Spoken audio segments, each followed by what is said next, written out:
When I walked into the living room, Ilis, my mother-in-law, looked at me with concern. "Misty, are you feeling all right?" "No, I'm fine. Sorry to keep you waiting," I responded to my mother-in-law Ilis as I took my seat, glancing sideways at my husband, Tyler, and sister-in-law, Sadie. How can they sit there like nothing happened? What kind of nerves do they have? As they started eating as if everything was normal, I felt a surge of anger well up inside me. I'm not going to let them pretend nothing happened. I gathered my courage, stood up, and announced, "I have an important announcement for everyone." My in-laws, who had no idea what was coming, and my brother-in-law, Skylar, looked at me with eager faces, wondering what it could be. Are you expecting a baby?" Kent, my father-in-law, said with excitement in his voice, and I steeled myself, refusing to be swayed by his hopeful tone. "First, I'd like you all to look at this."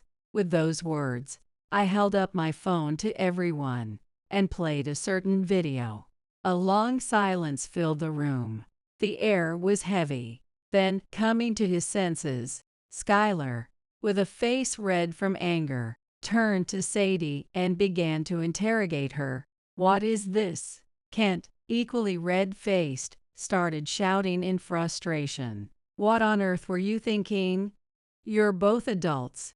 What kind of behavior is this?" Tears streamed down Ilis's face, and Sadie glared at me with fierce eyes. Tyler's face had gone completely pale. What was supposed to be a family dinner had turned into a nightmare, a true hellscape of emotions.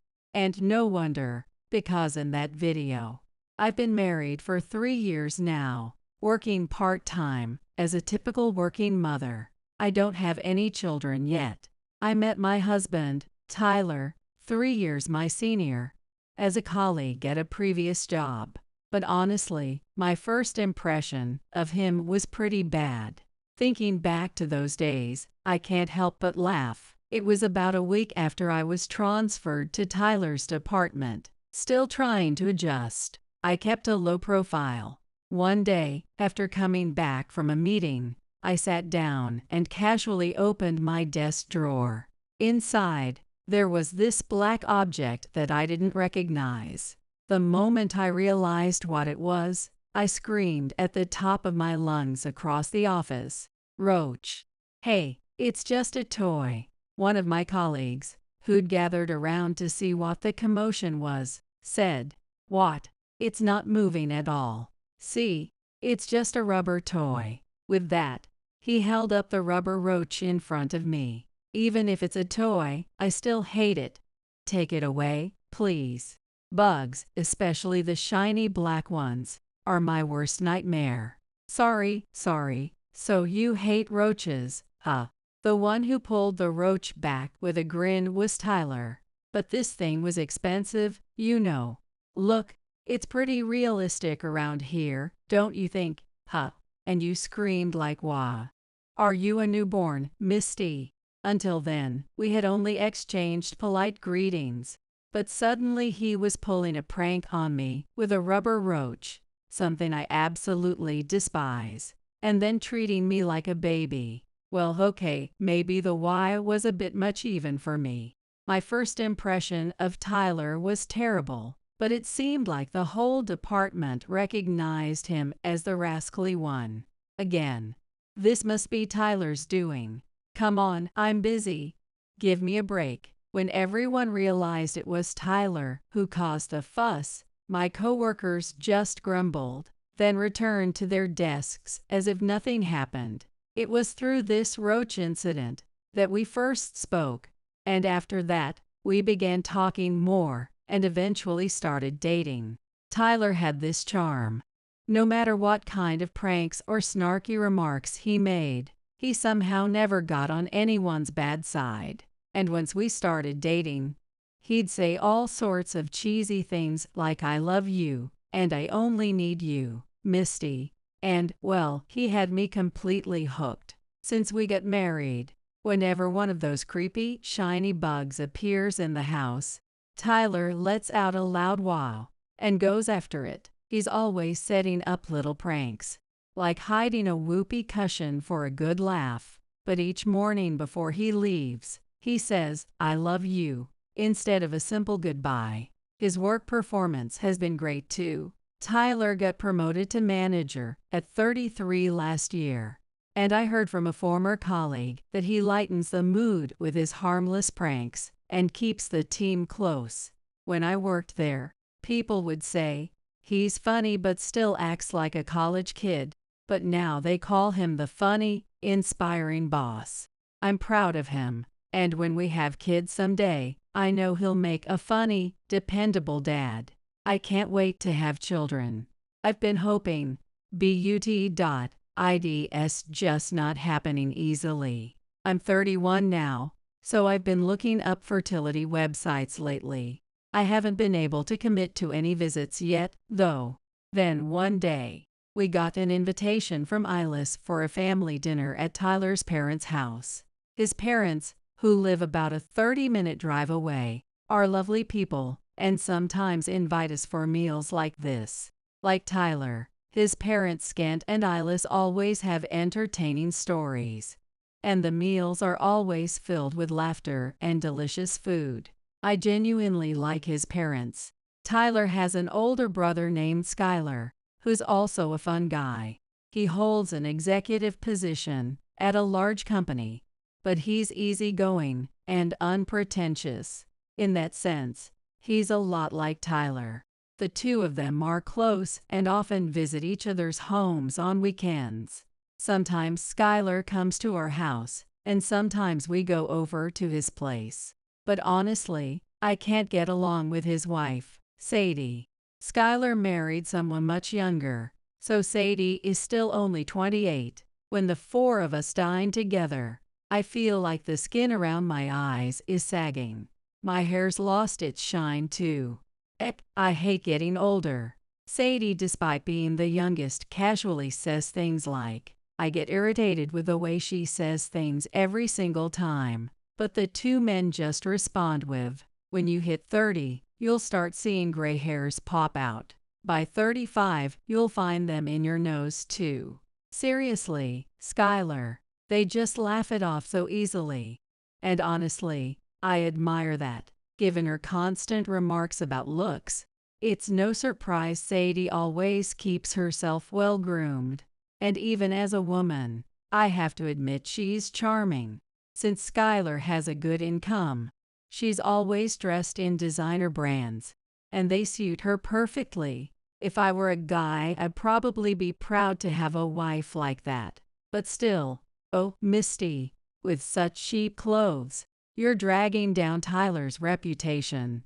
You're not much to look at as it is, so the least you could do is dress properly. Seriously, that comment makes me want to scream. I haven't given up on my femininity. I try to look good, too. Sadie is the type who's adored by men but disliked by other women. She's the perfect example of that. Oh, if only Sadie could catch a cold or something, so Skylar could just come alone. So while I was looking forward to the family dinner at my in-laws, I felt a bit gloomy at the thought of seeing her there. But as expected, she wasn't conveniently going to catch a cold, and I heard that everyone would be attending as planned. On that day, I couldn't get off work early, so I let them know in advance that I would arrive a little late. The store was having its big sale, and they needed extra hands, so the manager practically begged me to stay. But in reality, the morning rush was intense. Yet by early afternoon, the crowd thinned out, and we ran out of things to do. I got the manager's permission to leave early, so I messaged Ilis that I'd likely make it on time. I also tried calling Tyler, but he didn't answer. I had already told Ilis, so I figured it was fine. Without thinking much more, I headed to my in-laws' place. When I arrived, Ilis welcomed me warmly. Inside, there was an amazing aroma wafting through the house, making my stomach rumble with hunger. Entering the living room, I saw Kent and Skylar watching TV together. "Oh, Misty, Welcome, Kent. It's been a while. Thank you for having me. I returned Kent's greeting, but Tyler was nowhere in sight. Where's Tyler? Isn't he here yet? No, he went upstairs with something he wanted to show Sadie. Skylar informed me. Really? I wondered what it was that Tyler wanted to show Sadie. But Skylar didn't seem concerned, so I joined them on the sofa and watched the show they had on. But it was some dry documentary about economics or something, and I couldn't make sense of it at all. I'll go call them down from upstairs. Growing bored, I excused myself to go find Tyler. Suddenly, a playful idea popped into my head. I thought I'd sneak up on him and give him a little scare. He always sneaks up on me, so I figured it was time to return the favor, planning to record the moment. I held up my phone's camera and made my way up to Tyler's room. When I reached the door, I noticed it was unusually quiet. Tyler's voice tends to carry, but there wasn't a sound to be heard. If only I'd thought a bit more about what that silence could mean. But instead, I just burst in, thinking maybe they were whispering about something private, and I shouted, "Surprise!" Inside, Tyler and Sadie froze, staring at me like they'd turned to stone. I froze. I couldn't move at all, like a statue, because right there, on the bed, the two of them were in an impossible position, and of course, completely naked. Oh, surprise. See, didn't expect this, huh, Misty? I stayed frozen, unable to respond. Tyler's words floated uselessly in the air. No, it's not what it looks like. Realizing he couldn't cover it up, Tyler started explaining himself. He was trying so hard, saying something frantically, but I couldn't hear any of it. Quietly, I closed the door. I went to the bathroom to collect myself. After taking a few deep breaths, I played the video on my phone with trembling hands. Unfortunately, or rather obviously, the video was crystal clear, and it was unmistakable. Blatant infidelity. With my mind blank from shock, I played the video over and over. I wondered if, as Tyler said, there might be some surprise twist hidden in it. But, dinner's ready, everyone. Misty, are you okay? You feeling all right? At that moment, Alice's carefree voice echoed down the hall. The moment I heard her voice, I felt a wave of anger start building up inside me. What about all those times he told me he loved me? Was it all a lie? As my confusion turned into anger, my mind strangely cleared, and I felt myself becoming calm. I took one more deep breath before leaving the bathroom. In the living room, Alice looked at me with concern. Misty, are you okay? No, I'm fine. Sorry to keep you waiting. Answering Alice, I took my seat, casting a sideways glance at Tyler and Sadie. Normally, Misty, stomach troubles.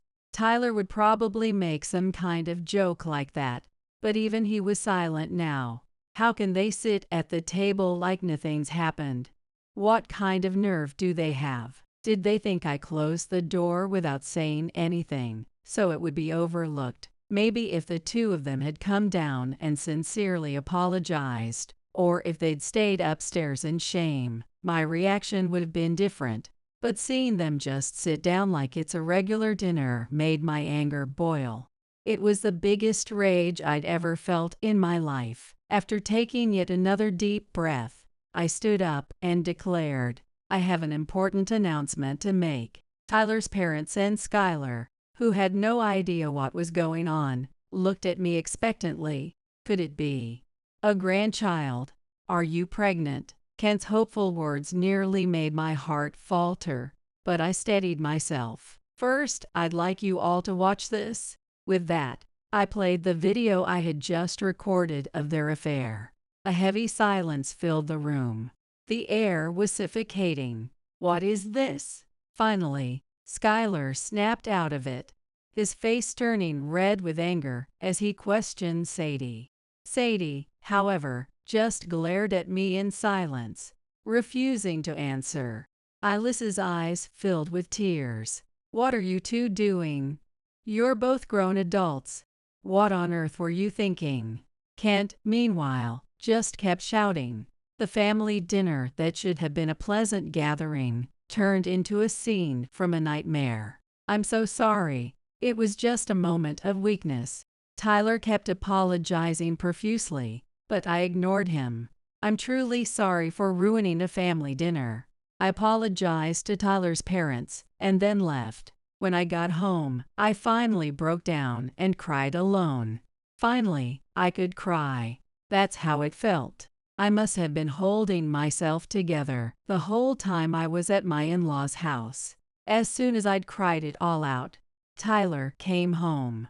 Oh no, I should have been packing my bags and leaving instead of crying, but it was too late. Tyler started apologizing deeply. I truly love you, Misty. I'll do anything to make it up to you. I won't ever see her again, and I swear I won't even speak to any other woman. Not see her again. She's family. You know that's impossible. Even if I do see her, I'll ignore her. Then why did you do it if you care this much about me? Look at me, starting to soften already. This was exactly why I didn't want to talk to him right now. But then, he said something that made my ears perk up. Honestly, I don't know what I was thinking. I must have just been in a daze. I can't live without potatoes, but when foie gras is served, it's tempting to try it. What did you just say? So I'm the plain, everyday potatoes. And Sadie is foie gras. But I swear, I won't ever go near it again. Promise. Tyler kept talking, but once again, his words weren't reaching me anymore. All I could see was Sadie laughing haughtily in my head. And the anger started bubbling up again. I'm staying at a hotel tonight. I need some time to think. I managed to say that, and started packing a few things quickly. Unaware of his blunder, Tyler, still exhausted, drove me to the hotel, checked me in, and said, "Let's talk once you've had a chance to calm down." And then he left. The next morning, I left the hotel and headed straight to my parents' house. I told my part-time job a little white lie, saying I had to go home because my parents were unwell and needed me for a while. In the end, I never went back home, and not long after that, we got divorced. Tyler apologized profusely in front of my parents too, but I could no longer trust his words. Tyler, who works in sales, had met Sadie while he was out on his rounds downtown, and that was the beginning of the whole mess. For nearly 10 months, they had kept up their affair, sneaking behind my back and behind Skylar's back. I was blissfully unaware, living peacefully for those 10 months. The revelation at my in-laws' place had struck me like a bolt of lightning. Even if I went back to Tyler and we tried to live a peaceful life, I'd always have my doubts. I'd keep wondering if he was cheating on me again. That would be painful for me, and it would be painful for him too. Tyler understood my reasoning, and as he kept apologizing till the end, he signed the divorce papers and agreed to pay a settlement far higher than the standard. So Tyler and I managed to end things relatively peacefully, but it was a different story for Skylar and Sadie. It turned out Sadie had multiple other lovers as well. She had even been actively seeking out flames on dating apps. Skylar was apparently shocked to learn about this, but despite all evidence pointing to Sadie's fault, she came out with this bizarre argument, saying, "A husband who neglects his wife and leaves her lonely is at fault. You should be paying me the settlement instead." And the whole situation escalated to a divorce court battle. Of course, the ruling was against Sadie, having to pay a large settlement. She was even abandoned by her own family, and now lives in a cramped, run-down apartment, juggling multiple part-time jobs just to make payments. After everything had ended, I heard from my in-laws. who came to apologize again, that Tyler's testimony during the trial somehow managed to mend the relationship between the brothers, who had become so bitterly estranged that they wouldn't even speak to each other. I genuinely thought that was good. Those two had always been so close. Even if they can't return to how they were before, maybe with time, they can rebuild things between them. I can't help but feel some satisfaction at Sadie's downfall, but I still can't fully despise Tyler. What he did was unforgivable, and I have no intention of being involved with him anymore. But I guess I'm too soft-hearted because I still find myself wishing him happiness in his future. At the same time, part of me is glad that I never had children. Not having kids allowed me to sever all ties cleanly and bring closure to my feelings. If, by chance, years later, we were to meet again, maybe in some retirement home, maybe I could look over at him and say, "We've both gotten older, haven't we?" And we could become the kind of friends who sit and chat over tea. The thought actually made me feel a bit lighter. Maybe it's because I started working full-time, got used to my new job, and finally began to look forward and move on with my life. Now I just hope that each of us, me, Tyler, and Skylar, can find our own happiness. Let's keep going, I muttered to myself quietly, not really to anyone in particular. Miranda, what are you doing? What do you mean? I thought it was obvious. I'm slicing up that precious dress of yours. What? I'm doing this because no matter how many times I tell you, you just won't listen to me. You're such a disrespectful daughter-in-law. So I decided to teach you a lesson. Yes, here's the final touch. With that, my mother-in-law Miranda poured red wine all over the dress. I was stunned into silence. Mouth agape. Oh dear, what a shame. It looks like you won't be able to go on center stage today, but don't worry. Here, put on the dress I picked out for you. About that dress. It's not mine, actually. What? As Miranda stared in shock, a scream echoed from behind us. My heart had been racing since the morning, because today was finally the day of the wedding. We had been preparing for this day together for so long. We went through so much to get here, but today was my center stage. With a flutter of excitement, I headed to the bridal waiting room, only to be met with an unbelievable scene. I had first met my husband Thomas at our vocational school. At the vocational school I attended, they offered various courses on clothing and design. There were fields for fashion design, clothing construction, and even students who aspired to be models. In class, I had discovered a passion for clothing construction. At that time, it was my final year in college. The school holds a traditional event every year. It's a contest hosted by the school. Students participate in fashion design, clothing construction, and modeling. For the whole school project, student names were kept anonymous. Everyone began working on their own pieces. I took on the responsibility for creating the clothing. There were some fashion design works that really caught the eye. When I saw the final pieces after everything was completed, they were so beautiful it was hard to put into words.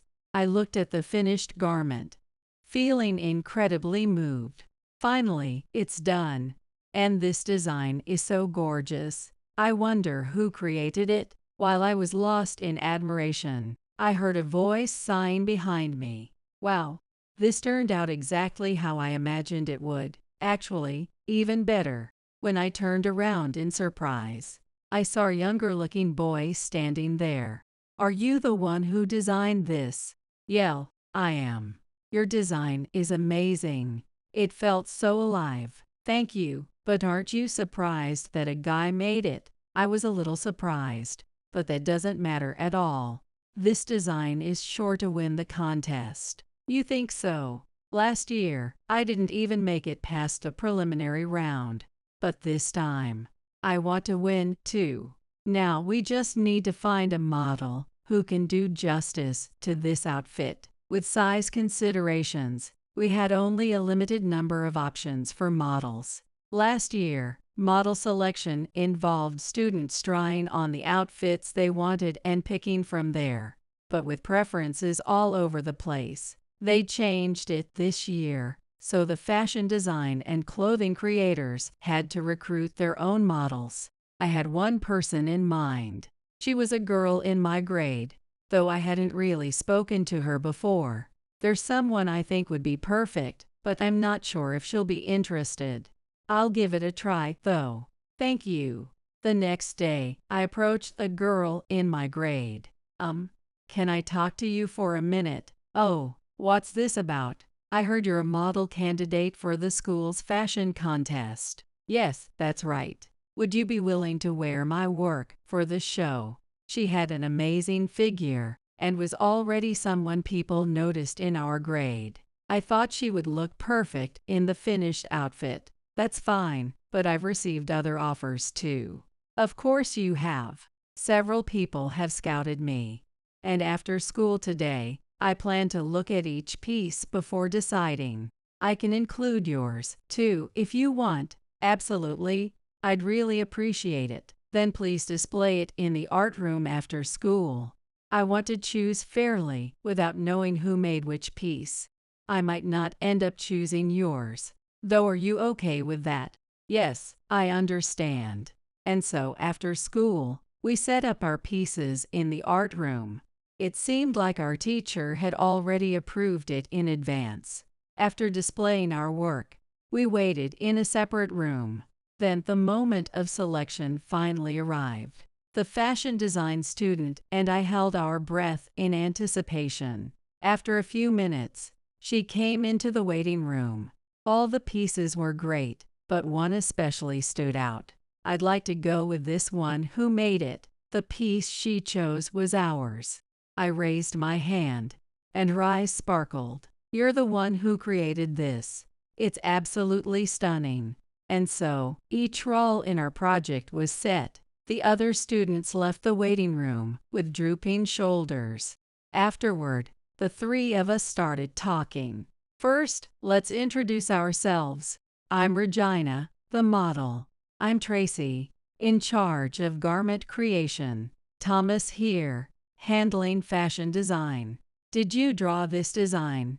Amazing. Let's make sure we win. From that moment, we prepared meticulously for the contest. As we worked together, we started showing more interest in each other's lives, soon sharing personal stories. Regina lost her mom in her sophomore year. That's when she decided to become a model, wanting to wear the clothes her mom left behind. And Thomas was, surprisingly, same grade as us. To win this last contest, he created that design. An only child, Thomas had to deal with his mom's objections, but chose fashion design because he loved it. Finally, our preparations were over, and the big day arrived.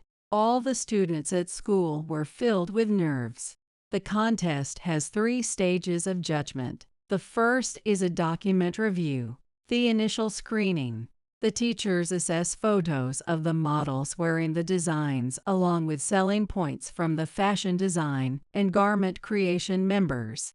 Most entries don't make it past this stage. Those that do advance to the second round. For 3 days, entries are on public display, with visitors casting their votes, and the most popular entries advance to the final round. In the final round, held on the last day of the event, models present the designs on the runway. Esteemed judges, including famous actresses and fashion designers, assess them. Some students catch the judge's eye and even get scouted after the event. These judges are alumni from our school. For seniors nearing graduation, this is a rare opportunity. So our team's goal was to reach the final round. And today, our team made it to the final round. The last stage is the fashion show, where models wear the designs. We made it this far, I'll wear your designs and impress those judges. Regina, brimming with confidence, headed to the waiting room. We watched the scene unfold from the audience. As the fashion show began, models wearing the final designs stepped onto the stage. Among them, our design sparked the most excitement from the crowd. You could even hear gasps of admiration. The final results. Our design won first place. We did it. We won. We were overjoyed. Each of us received job offers from our alumni, securing our futures. After the event ended, Thomas came up to me, and we headed home together. So our school life has finally come to an end. I'm glad we won the last event. Well, I wanted to tell you something after the event. What? From the moment I saw your work that day, I was captivated by your design. No, by you, Tracy. I know we'll both be busy after graduation, but would you go out with me? I was also drawn to your design back then, Thomas. Since then, you've been on my mind. I'd love to. And so, we started dating, all thanks to this encounter. It's been 5 years since then, and he proposed to me. And now we're finally getting married. Since we've been together for so long, we both got to know each other's families. However, I didn't have a good relationship with his mother, Miranda. Being an only child, Thomas had been doted on by her since he was young. The first time I went to Thomas's house, she seemed to see me as an enemy. You're the reason Tommy went astray. Designer or whatever, he used to be such a good boy who would just listen to me. She said things like that when Thomas wasn't around. Thomas moved into a dorm when he went to college to put some distance between himself and Miranda. His father, Sean, supported us. I managed to use my communication skills to pretend to get along with Miranda on the surface. Thomas told me I didn't have to force myself to get along with her. When our wedding date was set, Thomas's parents contributed some money toward the expenses. My parents tried to help as well, but we insisted on covering the costs ourselves. We politely declined his parents' offer too, but Miranda wouldn't take no for an answer, so we reluctantly accepted. From there, when we began planning the wedding, Miranda started voicing her opinions. Choose this level of menu and make it French. Foie gras would be nice. Make sure it's the highest quality. What? You want a small, intimate guest list? No way. Invite lots of people and have a grand ceremony. It'll be great for Tommy's reputation. Oh, and make sure to invite that famous CEO too. What's with this cake? It's so plain. Go for something with lots of fruit and make it more glamorous. And so on, always giving her opinion. Each time, Thomas and Sean would calm her down, preventing any major issues. However, there was one thing Miranda absolutely wouldn't budge on. It was the wedding dress. Miranda insisted that I wear the dress that had been passed down in her family. The dress. You must wear this one. I won't compromise on this. Sorry, Miranda, but I've already decided on the dress I want. Mom, please respect her decision. When I showed her a photo of my dress, Miranda quietly replied, "What is this? Such a strange dress. If you're going to wear something like this, wear my dress instead." I'm sorry, Miranda, but this is the dress I really want. Do as you please. After Miranda walked away, I looked at Thomas and noticed he seemed slightly drained. And so we continued preparing, sometimes calming Miranda's suggestions while pushing forward with our plans. Busy days passed, and suddenly, it was the day before our wedding. We arrived at the venue for our final preparations. It's finally happening tomorrow. Yay, I'm nervous, but I'm excited. As we were talking, a voice called from behind us.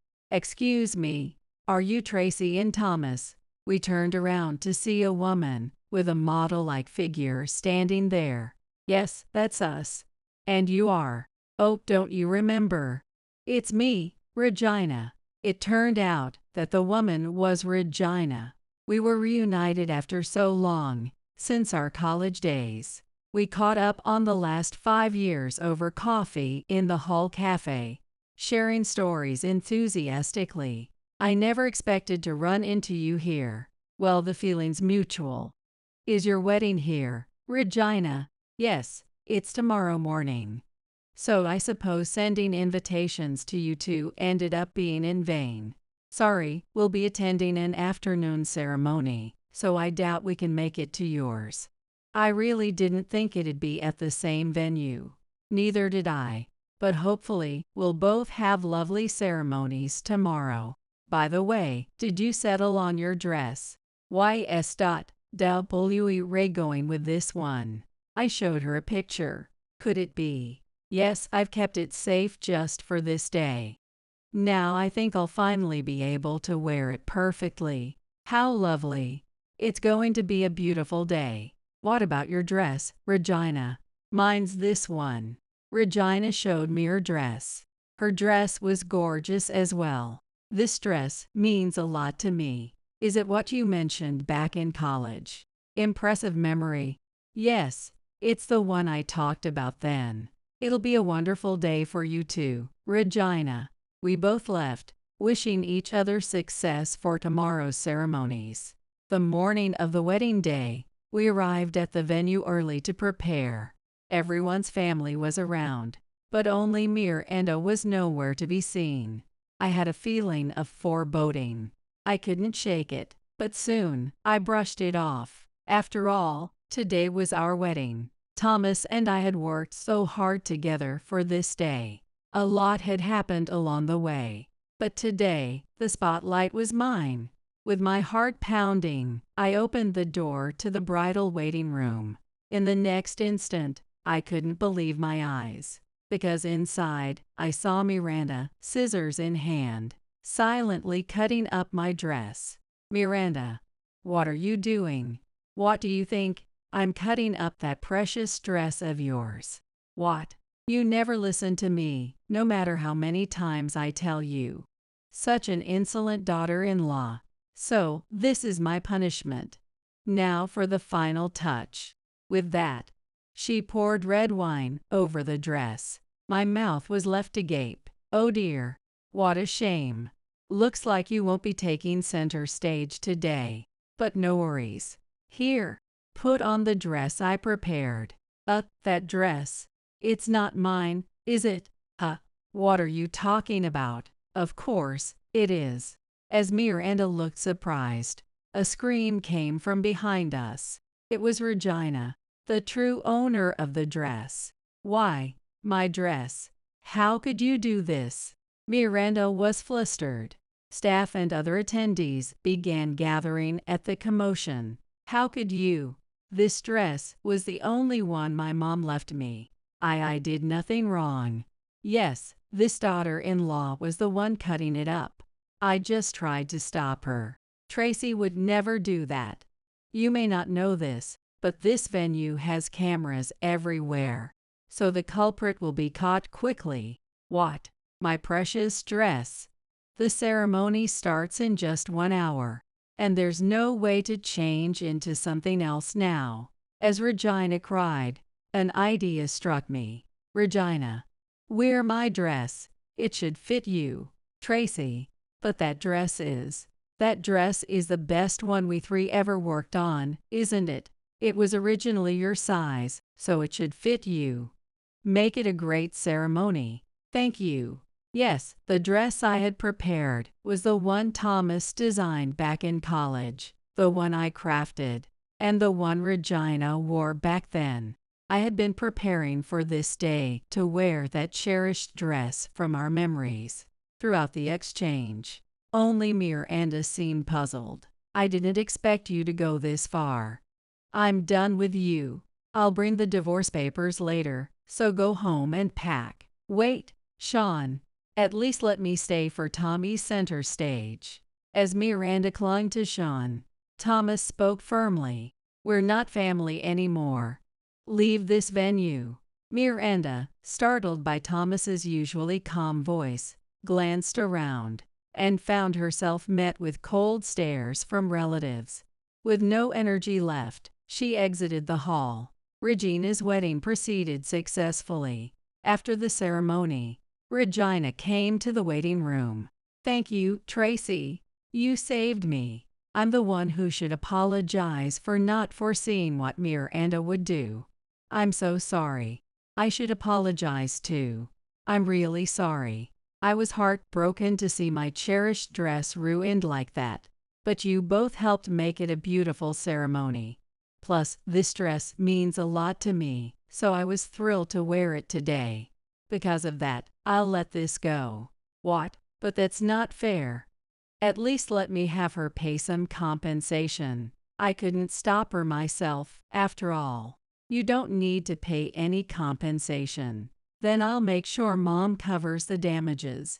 I promise." "Thank you." Even as Regina shed tears, she smiled at us.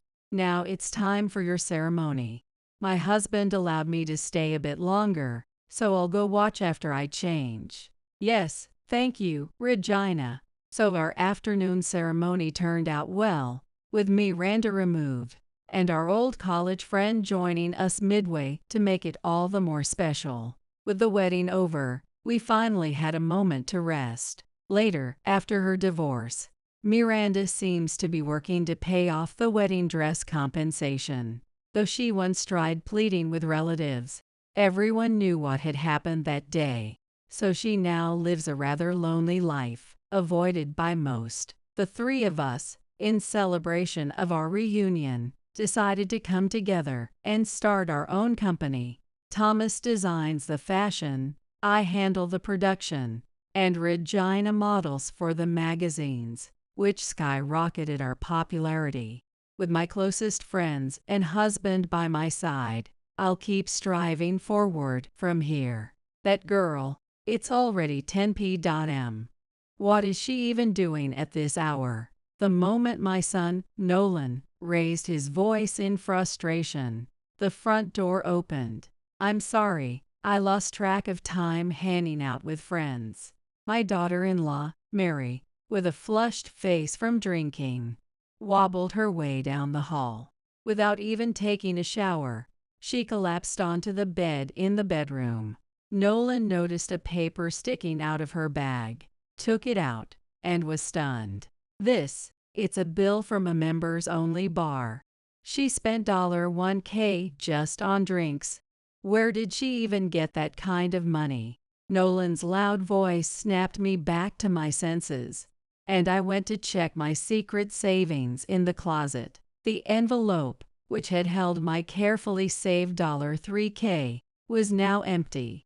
I felt faint and collapsed to the floor. "Hey, wake up," as Nolan shook Mary's shoulder. But Mary, unbothered, kept sleeping soundly. 7 years ago, I lost my beloved husband. And since then, it has just been me and my 40-year-old son, Nolan, living together. Nolan is a thoughtful, responsible person, though he's never been very good with relationships. Since his teenage years up until now, I'd never heard of him having a girlfriend, let alone thinking about marriage. After my husband passed, I often worried about Nolan, who spent his mid-30s simply shuttling between work and home. But as it turns out, he had been seriously considering marriage without me even knowing it. Last year, Nolan married a woman he met at a matchmaking agency, someone his own age. Now I live with Nolan and his new family under one roof. My daughter-in-law, Mary, is cheerful and outgoing. "Holly, I made some pancakes. Would you like to eat with me?" Mary often offers me homemade treats. Mary's pancakes are so fluffy and delicious. I mixed lots of cream into the batter. When I compliment her, Mary smiles proudly. It's like watching a child beaming with joy after being praised by their parents. When I see her, so charming and sincere, it reminds me of the day Nolan introduced her to me. I think she's so kind and warm. and I just want to spend my life taking care of her." Nolan had spoken shyly then. Now I feel like I'm the one who wants to see Mary smile forever. She's like a real daughter to me, so sweet and devoted, and we've built a wonderful relationship. However, there's one thing about Mary that worries me. Mary has a big appetite. Since Nolan and I split our living expenses, the cost of food isn't an issue. But Mary, at 40 years old, weighs 200 pounds. At her age, it's concerning, considering the health risks that can come with it. Still, I can't bring myself to say anything to her. Even between women, I know how rude it would sound. Besides, when I see her eating so happily with a radiant smile, I just can't bring myself to bring up her weight or any health concerns. One day, my worst fear became a reality. Holding a health screening report, I spoke to Nolan. Well, I ended up flagged in the company health check.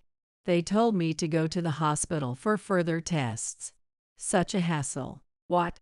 Wait, it says you need treatment. Nolan's surprised voice made me glance over at the report as well. The report clearly stated, "Please seek specialized medical treatment immediately." It seemed that blood was detected in her urine, necessitating immediate medical attention. Both Nolan and I were stunned, while she herself seemed oblivious to the gravity of the situation. These things are such a hassle. A colleague was also told to get retested for high blood sugar. She spoke in a carefree tone, unaware of the seriousness. Getting retested and needing treatment are completely different things. Nolan's voice didn't reach Mary. "Anyway, let's go to the hospital this weekend. I'll go with you." "Sorry, I have work, so I can't make it." When Nolan and I said that, Mary smiled cheerfully. "Oh, come on. Being escorted to the hospital. It's not like I'm seriously injured." Holly, Nolan, you're both overreacting. No, it's not an overreaction. Nolan was speechless, unable to find the right words. Without saying anything more to Mary, I made an appointment with a urologist. A few days later, I accompanied Mary to the urology clinic. After an in-depth interview and examination, the doctor told her, "Please bring your family along. I'd like to explain everything together." Mary came to get me from the waiting room. The doctor said he wants to talk to a family member. "Holly, please come with me to the examination room." I hadn't been informed about any of this and was filled with questions, wondering, why me? As Mary and I waited outside the examination room, her phone rang. "Oh, it's a friend calling. Sorry, could you listen to the doctor for me?" With that, Mary hurriedly left the building to take the call. When I entered the room, "Are you the mother?" the doctor asked. "Well, I'm her mother-in-law." "I see. Since you're family, let me explain Mary's condition." The doctor then proceeded to explain Mary's diagnosis to me. To be straightforward, it's terminal kidney cancer. At most, she has 6 months left. We thought it would be too much for her to hear directly, so we called her family. The unexpected diagnosis left me speechless. "Is there any way to cure it?" I asked, barely able to speak, my voice forced from deep within me. The doctor looked troubled. "If it had been discovered sooner, we could have removed the cancer cells with surgery or tried to eliminate them with chemotherapy. But in her current state, there's no treatment that will improve her condition." Feeling as if I might collapse, I returned to the waiting room. Sweat broke out on my forehead, and my heart pounded. After finishing her call with her friend, Mary spoke to me, but her words didn't reach my ears. Mary has terminal kidney cancer, with only 6 months left. Just thinking about it brought tears to my eyes. I fought back the tears and returned home, wondering how I could possibly tell Mary and Nolan. Just when I was feeling lost, "Mom, what's wrong? You look pale." Nolan called out to me. "I need to talk to you. It's serious. come to the living room after Mary falls asleep. After I said that, Nolan nodded silently. Later that night, when Mary was sound asleep, I told Nolan that Mary was in the late stages of kidney cancer, and that the doctor had given her only 6 months to live. Nolan froze in shock, covering his face with his hands in silence. How many minutes passed? A long silence lingered until Nolan finally spoke. Does Mary know about this? No, I'm the only one the doctor told. When I said that, Nolan nodded to himself as if he had made up his mind. If she doesn't know, then let's keep it that way. The most important thing is that Mary gets to live happily, with a smile on her face.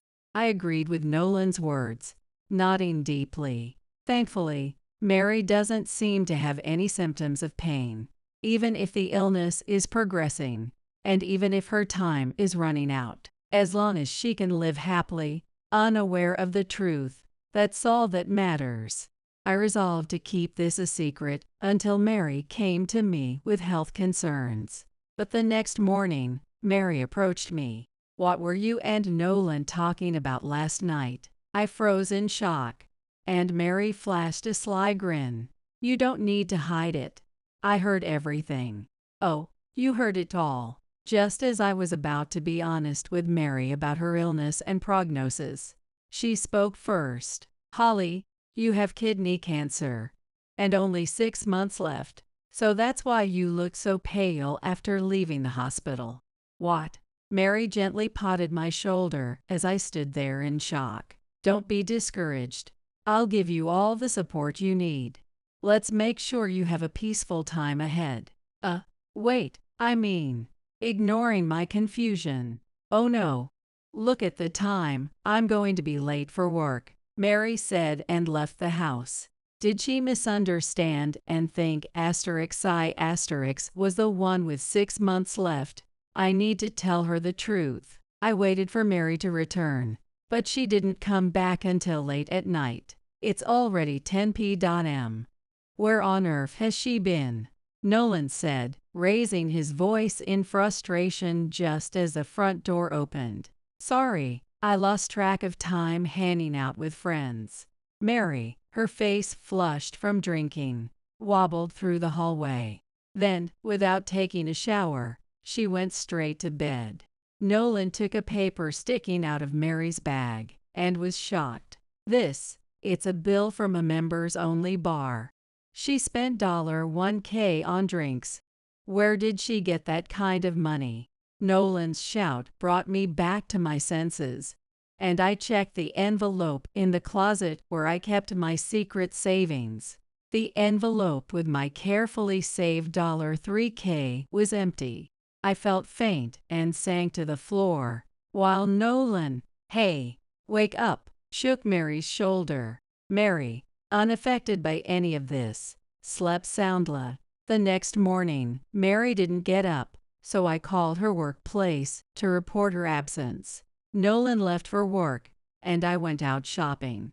During that time, Mary woke up, only to stay out late with friends once again. She bought loads of designer goods, enjoyed a lavish meal at an upscale steakhouse, and then indulged in endless glasses of fine wine at an exclusive bar. Returning home, she simply fell asleep, only to miss work again the following morning.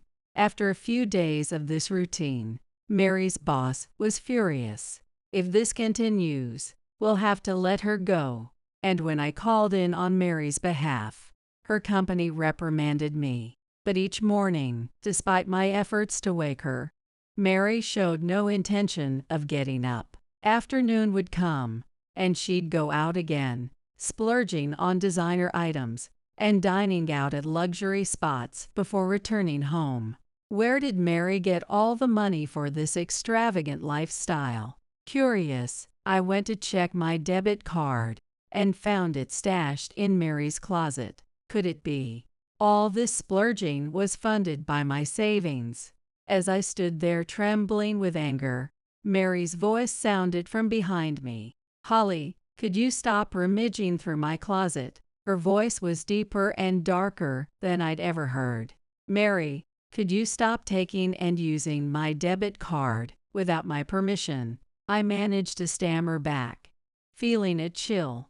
Mary, undeterred, replied calmly, when you pass away, all this money will come to us. So I decided to take a little early. Mary's bold attitude left me speechless for a moment, as if her reasoning was somehow valid. But her words didn't add up. If anyone should be worried about passing away, it's her, not me. And as I'm still here, using my money without permission is nothing short of theft. I almost confronted her about it, but stopped myself just in time. I still hadn't gathered enough courage to tell Mary about my illness and my prognosis. Mary seemed to take my silence as a sign of her victory.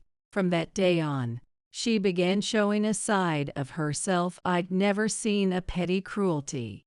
She eventually lost her job and continued her spree, using my money to shop and dine out. Whenever she saw me, her words turned meaner. Holly, still hanging on. Where's that inheritance? When's it finally going to be mine? She'd say these things, all while depleting my account for her extravagant lifestyle. To say I wasn't upset by Mary's hurtful words and behavior would be a lie, but my worry for her overshadowed my anger. Every night, she drank herself into oblivion at an exclusive bar, unable to walk straight afterward. She frequented fancy steak houses and high-end French restaurants, visiting them again and again. Mary has always loved eating, but recently, she's clearly been eating more than usual. She seems so energetic, you'd never guess she's been diagnosed with terminal kidney cancer. Still, it's undeniable that Mary's unhealthy habits are taking a toll on her body. One day, as usual, Mary meets me and mocks me yet again. Holly, no matter how much you glare at me, I'm still free to spend my money however I like. I'm just an old woman with 6 months left, so there's no point in saving up. Actually, it's you with 6 months left to live. Reacting to Mary's insults, I couldn't help but blurt out the truth. What? Wait, what do you mean? Mary just stands there, utterly bewildered. Well, the doctor said the one with terminal kidney cancer and only 6 months to live is actually you, Mary. When I calmly tell her the truth, Mary turns pale. Recently, maybe because I've been drinking too much, my back and waist have been aching, and my feet have been swelling. But me, kidney cancer, and only 6 months left. Apparently, Mary did have some awareness of her symptoms. The doctor told you 6 months 3 months ago, so, strictly speaking, that leaves 3 months. If you noticed symptoms, you should have been taking better care of yourself. As I say this, Mary starts to cry and clings to me. I'm sorry, I thought it was you, Holly, and I've been so awful to you. I'll apologize for everything I've done. Please, help me. Even if Mary apologizes, that doesn't change her condition. While I'm still wondering how to respond, Nolan's voice cuts in. Apologizing now is too late. How many times did I tell you not to speak badly to Mom or spend her money recklessly? Nolan, glaring at Mary, holds a divorce application in his hand. You've got to be kidding. Divorce? I only have 3 months left. Mary crumples to the floor as Nolan sighs. Yes. If not now, in a few months, parting will happen anyway. But if you keep hurting Mom, I'll proceed with the divorce without hesitation. Nolan declares the divorce in a cold, straightforward tone, prompting Mary to scream, half mad with desperation. No, I don't want a divorce. Please, stay with me until the end. Fine. Then return all the money you used without permission back to Mom, and stop saying cruel things to her. If you can agree to that, there will be no divorce. Nolan was well aware of how Mary had been mocking me and using my money for her own pleasures. Despite everything, he had been warning Mary, trying to keep her in line. It seemed like Nolan no longer had any affection for Mary, who had repeatedly hurt me with her cruel words and actions. The reason he decided against divorce seemed more out of pity for Mary, knowing her time was limited. "I'm sorry for spending the money without asking. I'd like to repay it, but I'm unemployed now, and I don't have the funds." Mary hung her head as she spoke, and her parents ended up paying back every penny she had spent. After that, Mary's condition gradually worsened, and within 3 months, she was bedridden. She suffered intensely from a lack of appetite, nausea, and stomach pain. Even in such a state, Mary apologized to me countless times. "I'm so ashamed. I caused trouble for Holly and Nolan by acting out of my own misunderstandings." Those were Mary's final words before she passed away, concluding her 42-year-long life. After Mary's death, while sorting through her belongings, I found several years' worth of health reports. They mentioned re-examination, but it seemed Mary hadn't taken them seriously. If Mary had faced her own health with the same seriousness, she might have lived a happier life without such misunderstandings. Reflecting on this, I felt the importance of confronting not just relationships but also illness with honesty and care in life. When my own time comes, I hope to be someone whom those around me can appreciate and feel grateful for. Though my time with Mary was short, I feel that I learned something significant from her. You just stay at home all day, right? Tired from just cleaning? Why don't you try switching places with me and see the real struggle? Maybe I should divorce such a useless wife. Not this again. The way my husband treats me, a homemaker, is truly exhausting. My name is Jennifer. I'm a 34-year-old woman. I married David, my coworker, 2 years ago after a workplace romance. Back then, I planned to continue working after marriage. But David said, "I'll work hard outside. You take care of the home." That's my ideal. Men work outside, women protect the home. I naively agreed. I quit my job to become a full-time homemaker, influenced by David's perspective. I used to be easily swayed by others' opinions. Above all, I deeply loved David. So, I followed whatever he said without questioning. I guess I was blinded by love. If only I had stood my ground and not quit my job. Maybe things wouldn't have turned out this way. That's what I still believe. People think homemakers just laze around at home all day. But in reality, it's not like that. Cleaning, laundry, neighborhood meetings, they all consume more time than one might think. Doing all these tasks daily, by myself, is honestly tough. Employees get weekends off, but homemakers don't. So, on Sundays, when David's home, I'd ask, "Hey, I'm a bit busy. Could you help clean the bathroom?" But he'd instantly get grumpy. "Seriously? I work every day to provide, and now you want me to work at home too? Who do you think provides the meals?" If I dared to say, "I appreciate your hard work during the week, but we're a team, right? Can't you help out a bit on your days off?" David would snap back, "Stop bossing me around. You think you can survive on your own, just being a homemaker? Want a divorce?" David immediately snapped. "Who do you think you are? Just because you're home all day doesn't mean you can boss me around. Want me to divorce you? Think you, just a housewife, can survive on your own?" Shockingly, he threatened divorce. I was at a loss for words. Maybe I shouldn't have reacted the way I did. From then on, every time I said something, David would end with, "If you don't like it, let's divorce." It felt like he was using that phrase to control me. Even though I used to work, I had retired and become a housewife. The idea of divorce that David kept bringing up was terrifying. If he really divorced me, how would I survive? What about income? Where would I live?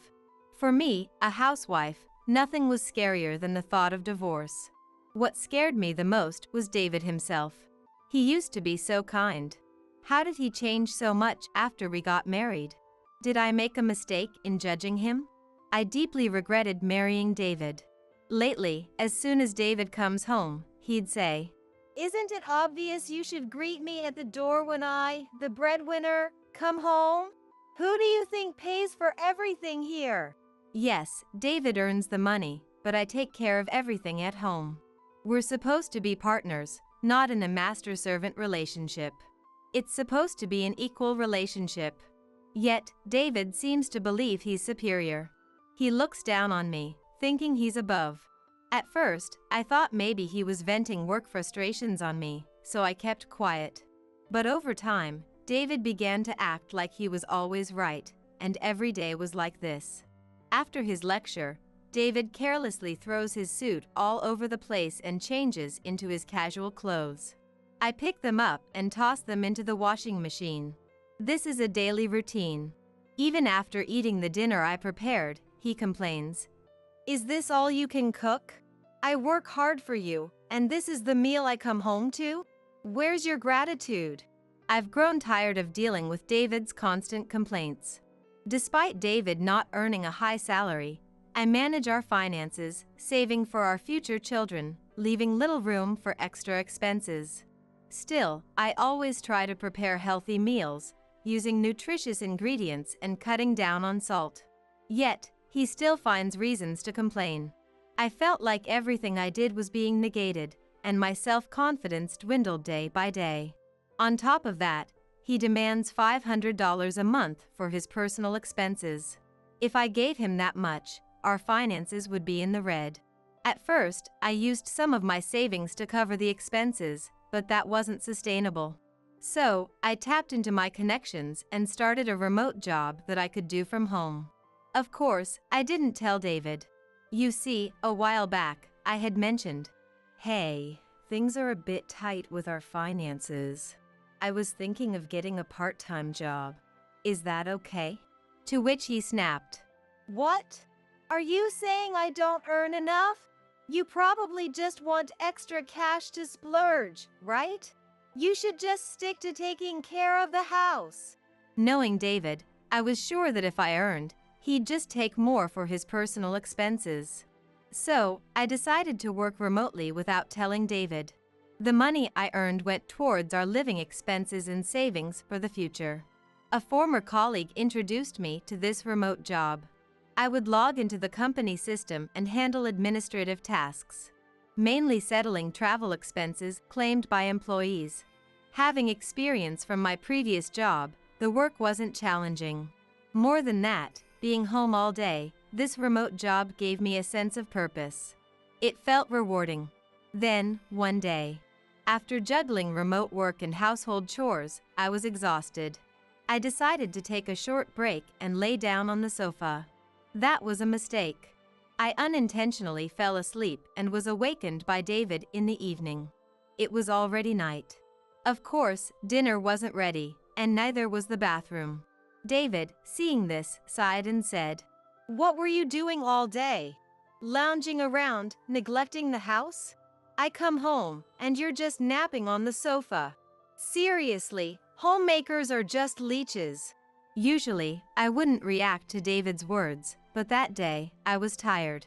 So, I snapped back. "What's your problem? I just happened to fall asleep today. Stop making it sound like I do nothing all day." David, not expecting a retort, turned red with anger. "You're defying me? I'm the head of this household. How dare you speak to me in that tone? If you're going to be defiant, leave this house." "Well, maybe I will. I've been wanting to take some time for myself anyway." It was a classic case of tit for tat. I quickly packed some essentials and headed to a nearby hotel.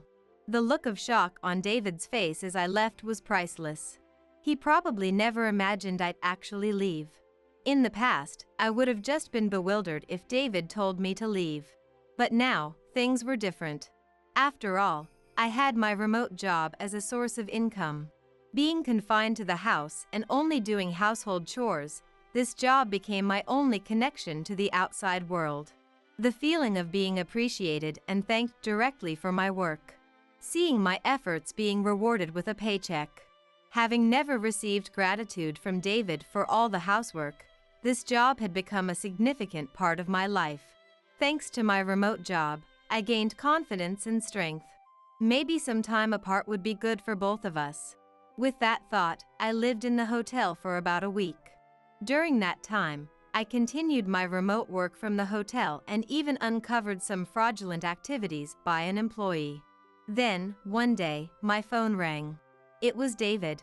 I was thinking it might be time for me to return home, so I hoped this call would be the perfect opportunity.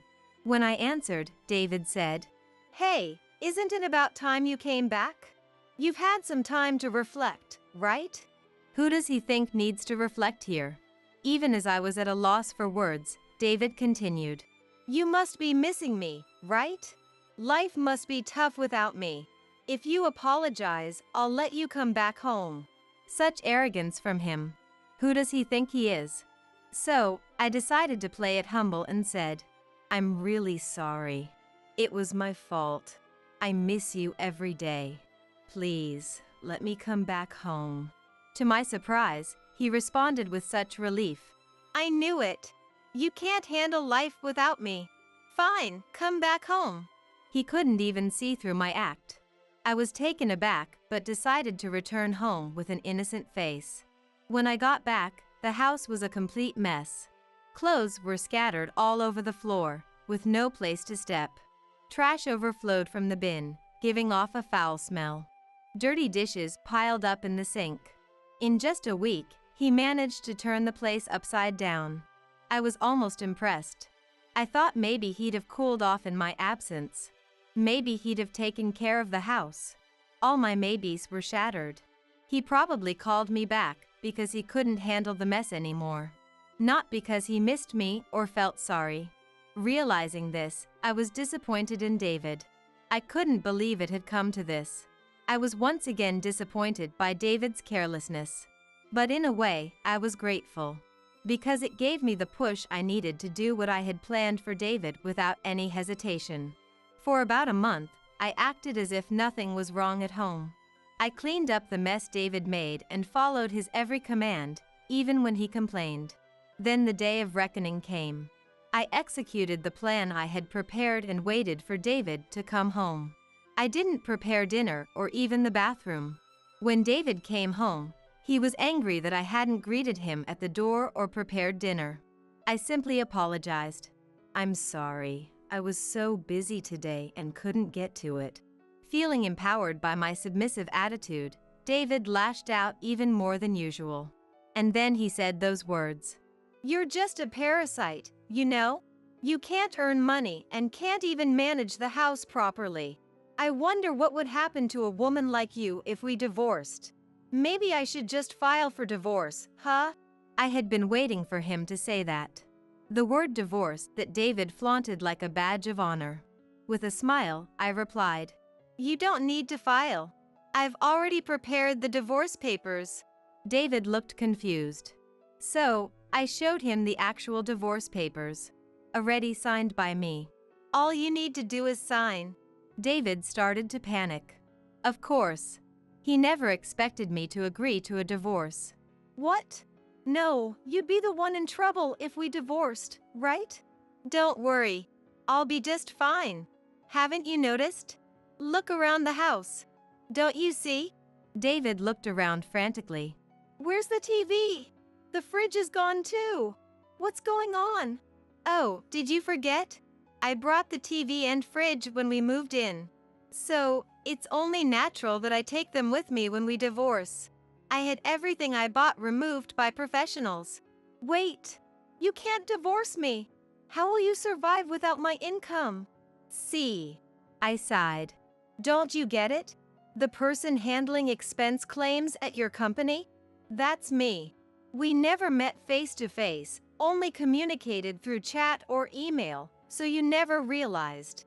Yes, I was working remotely for my former workplace, which is David's company. The old acquaintance I mentioned was a colleague from that company. I had been hired part-time on the condition of remote work. I used my maiden name as my family name and kept my first name. At first, I thought David might find out, but that was needless worry. For me, David had long forgotten my maiden name. I'll tell you one last thing. Your expense claims were clearly off compared to others. So, I looked into it. I've already reported the results to our boss. The employee misconduct I discovered while at the hotel was none other than David. While handling David's expense reports, I found several suspicious claims. Claims for travel expenses for supposed business trips and hotel stays. But as his wife, I knew David was home on those days. David was trying to embezzle money by claiming fake business trips. He probably thought he'd gotten away with it. But as his wife, it was clear to me he hadn't actually gone on those trips. So, I cross-referenced his past claims with his actions on those days and investigated all his fraudulent claims. At first, I wondered if I could somehow brush it under the rug. But after a week in the hotel and hearing David's words over the phone, and seeing the state of our home, I made up my mind. I'd be the one to end things with this man. I've already reported it to our boss, and I've asked for appropriate action to be taken. Tomorrow, when David goes to work, he'll be called into the boss's office and questioned severely. He was misusing company money, after all. It's only right. Thank you for everything. I'll be happy on my own. Goodbye. My belongings have already been shipped to my new place. All that's left is for me to leave this house. Leaving a stunned David behind, I walked out of the house with a spring in my step. Later on, David was dismissed from the company.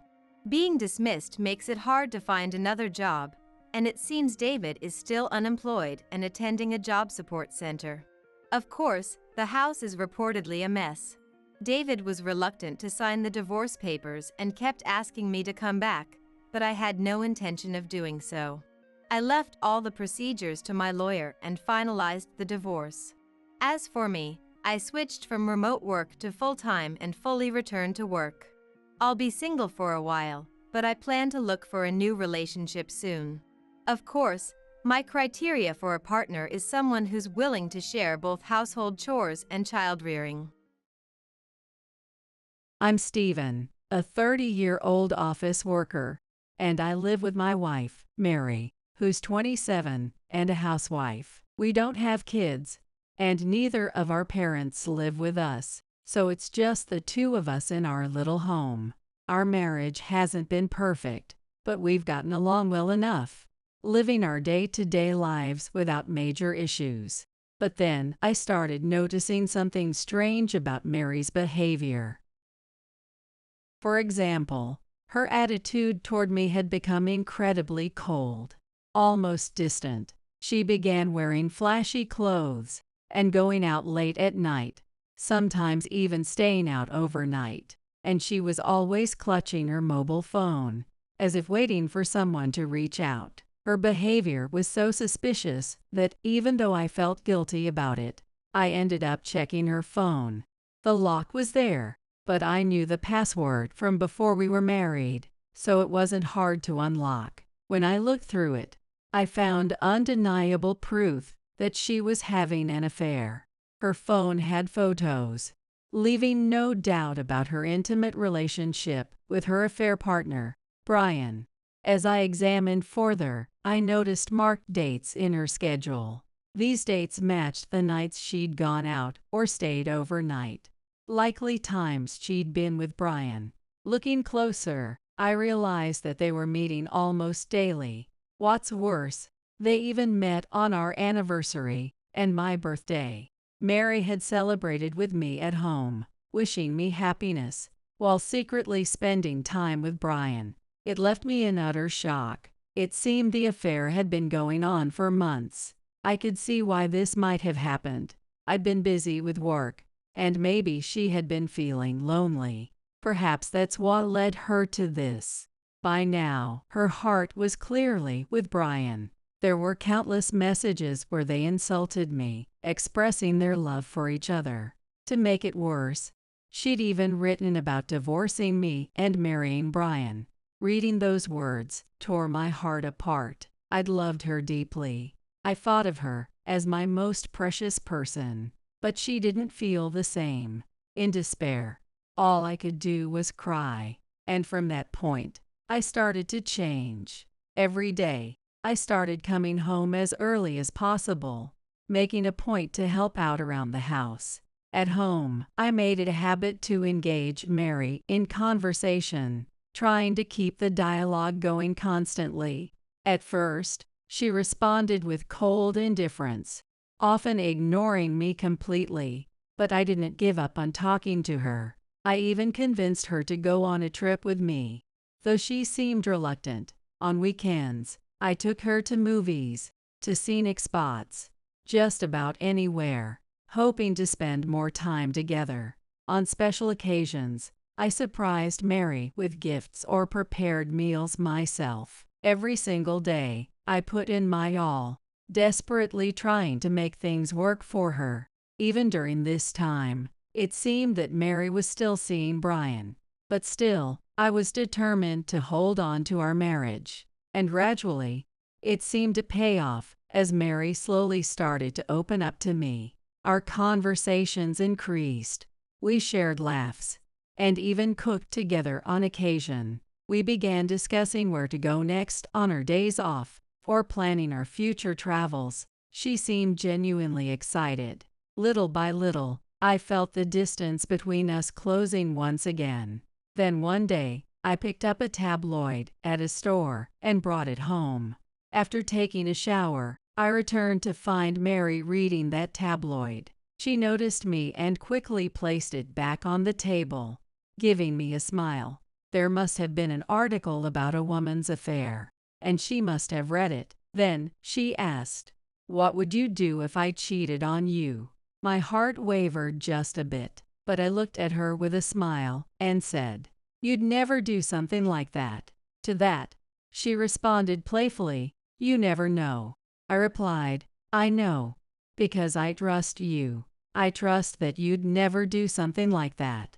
In that moment, her expression stiffened a bit. I continued, "Honestly, I'm not sure if I'm a good husband to you, but I know for certain that I cherish you deeply, and I am, without a doubt, your husband. So of course, I trust you more than anyone else, because that's what being a husband means. I don't know how you feel, but I can say that I truly care for you. I love you with all my heart." As I said that, Mary suddenly began to cry. Through her tears, she managed to say, "I love you too." After that, Mary changed even more. She started initiating conversations with me frequently. Though I felt guilty, I occasionally checked her mobile phone. From seeing Brian almost every day, she had reduced their meetings to just 2 or 3 times a month. Their messages had turned into constant arguments, and I sensed that Mary's feelings were shifting back toward me. I was overjoyed. I became more confident that, in time, Mary's heart would fully return to me. And just as I had hoped, I felt her love for me growing stronger each day. I was able to win her back from her affair partner, and we were rebuilding our married life together. Or so it seemed on the surface. At that moment, Mary had no idea. She didn't realize that everything was just a part of my plan for revenge. Trust, love, there was no chance of that. For a woman who talked about raising Brian's child as mine, there's no way I could feel that. What would I do if she cheated? The answer was obvious. I would retaliate in every possible way, with absolute precision. Yes, I truly loved her once. I believed her when she said she loved me. And when I found out about the affair, I even blamed myself, thinking I'd neglected her. But that photo, that was too much. And seeing their conversations finally killed any remaining feelings I had for her. There were even messages between them about how, if she had a child, they'd raise it as mine, or else she'd divorce me, take the settlement, and marry Brian. I couldn't hold back the laughter bubbling up inside me. They're such an idiot, leaving such blatant evidence behind for me to find. I didn't feel sad or angry anymore. It was more like, what kind of creatures are they? There was nothing about them worth pitying, and nothing to forgive. Divorce was a certainty, but just divorcing them wouldn't be enough for me. I resolved to get my revenge on Mary and Brian, and immediately saved all their incriminating messages. Since Mary and Brian were meeting almost daily, I figured hiring a private detective would get me all the proof I needed in no time. But then I thought it over. If I just confronted them with the evidence, Mary's personality made it likely she'd turn it around, insult me, and walk out. Sure, I'd get the settlement money, but that wasn't enough to satisfy me. If we were going to divorce, I wanted Mary begging for forgiveness, clinging to me in tears, while I tossed the divorce papers at her with a mocking smile. To accomplish that, the plan was simple. I just needed to get her to turn her heart back to me. And so, the next day, my campaign began. I started the charm offensive on Mary, as I mentioned. But those days were pure hell. I had to speak to Mary, whom I could barely stand to look at, and invite her on trips, trying to win her over. To avoid suspicion, I even initiated intimacy at night. Usually, she'd turn me down, which was a relief, but on the rare occasion she agreed. It was agonizing. Even though I hated touching her, I'd invited it, so I had no choice but to follow through. It was the worst. Every time it was over, I'd sneak to the bathroom to throw up. Meanwhile, I had contacted the private detective agency, putting them to work gathering evidence on Mary. Since they were still meeting almost daily, it didn't even take a week before the detective got back to me with a surplus of evidence. If all cases were this straightforward, my job would be a breeze. The detective joked, but I extended the contract with them, having them keep collecting more and more proof. It cost a lot, but I didn't care. I planned to bill it all to Mary later, anyway. I also had the detective agency look into Brian. Brian was 28 years old at the time, and worked for a fairly large company. And, as expected, Brian was married. When I caught a glimpse of his home from a distance, I was surprised Brian's wife, Stephanie, was stunningly beautiful. Mary, on the other hand, wasn't particularly pretty or cute. She was just average, maybe a bit below that. Between Mary and Stephanie, it was no contest. Stephanie was leagues ahead. How could he cheat on her with someone like Mary? I just couldn't understand it. Even so, I kept up my act, desperately trying to please Mary. I installed hidden cameras and audio recorders throughout the house. Mary frequently went out at night, so collecting data was easy. She claimed she'd joined a sports club whenever she went out in the evenings. When I checked the recorder, I overheard Mary talking to Brian on the phone about a night I'd tried to be intimate. I turned him down. Who knows? Maybe he'll start cheating soon too. Better be prepared to file for settlement. Sorry, Mary, but the one paying a settlement will be you. As the days of this painful charade went on, I started noticing a change in Mary's attitude toward me. Now when I spoke to her, she responded with a smile, and if I suggested a trip, she'd excitedly agree. And, as I mentioned before, her meetings with Brian dropped dramatically, and their conversations started turning into arguments. At that point, I was certain her heart was starting to turn back to me. So I decided it was time for the final phase of my plan. One day, after coming home, I left a tabloid with a feature on infidelity prominently on the table and went to take a shower. Knowing Mary's fondness for tabloids, I was sure she'd read it. Just as I expected, she asked what I'd do if she ever cheated on me. When I replied as I did, she cried and told me, "I love you too." I could barely contain my laughter. It was all unfolding exactly as I'd planned. A few days later, we planned a family dinner with me, Mary, my parents, Cody and Stella, and her parents, Jason and Margaret. I'd suggested it, saying it'd be nice to have everyone together for a meal. All of this had been building up to that moment. Finally, the day arrived, and we gathered at my parents' house. Everyone was there, and the meal started off in a warm, friendly atmosphere. Then the time came. I began my long-prepared act, starting to sob out of nowhere. Naturally, everyone was taken aback, scrambling to ask what was wrong. My father, who was nearby, and my mother-in-law Margaret, tried to comfort me. "What's wrong? Are you all right?" "I am sorry."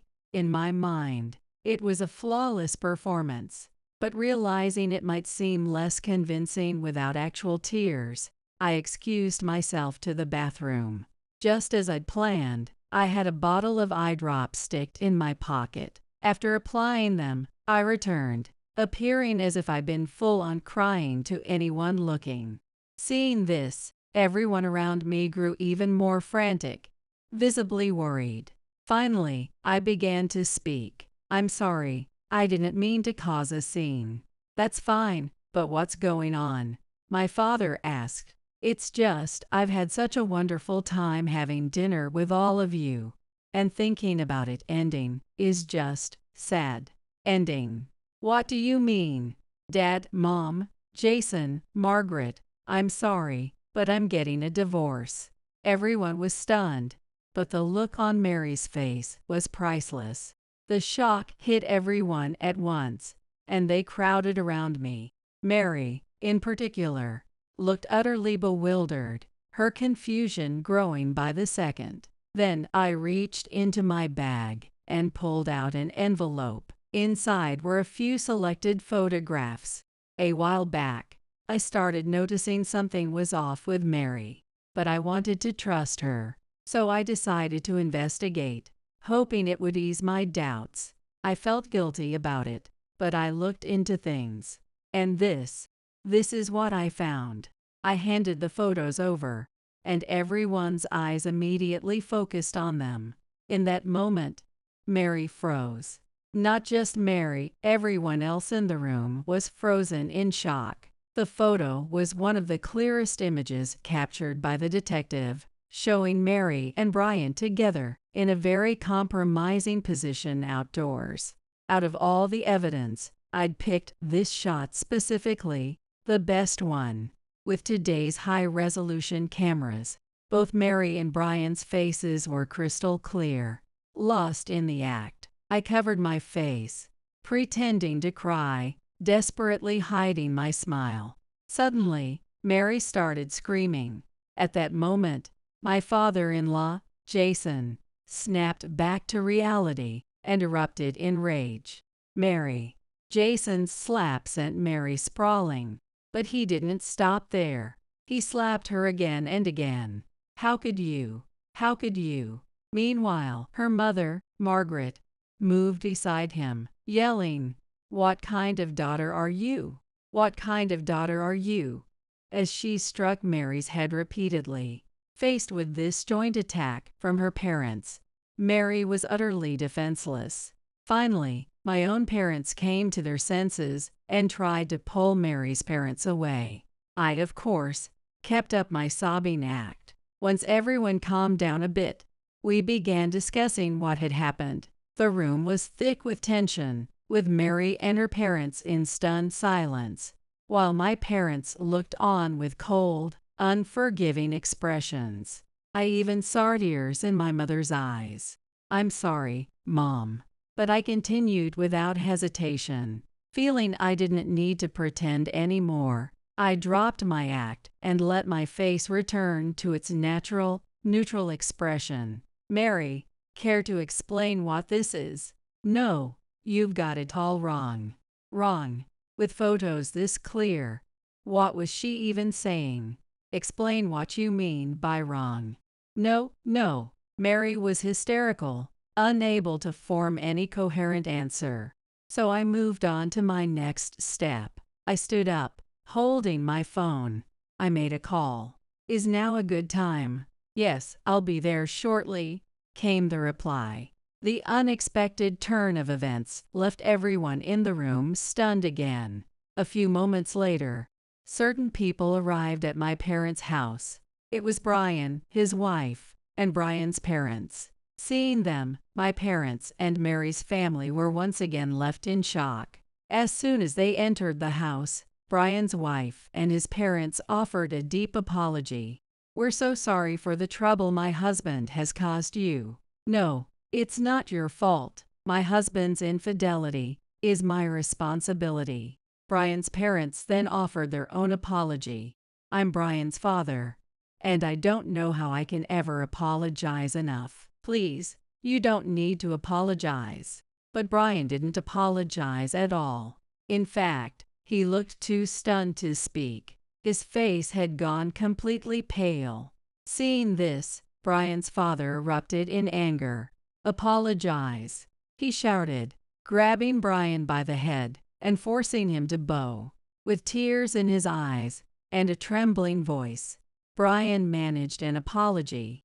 Mary watched, visibly shaken, and it was truly a satisfying sight. Just a few days prior to this, I'd actually contacted Stephanie.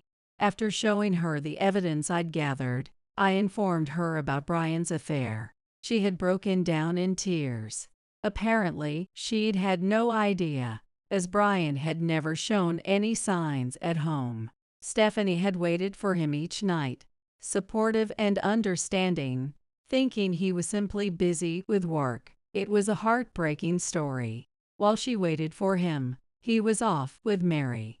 After revealing my plan, I arranged for Stephanie to arrive with Brian's parents on this day, timed perfectly with my call.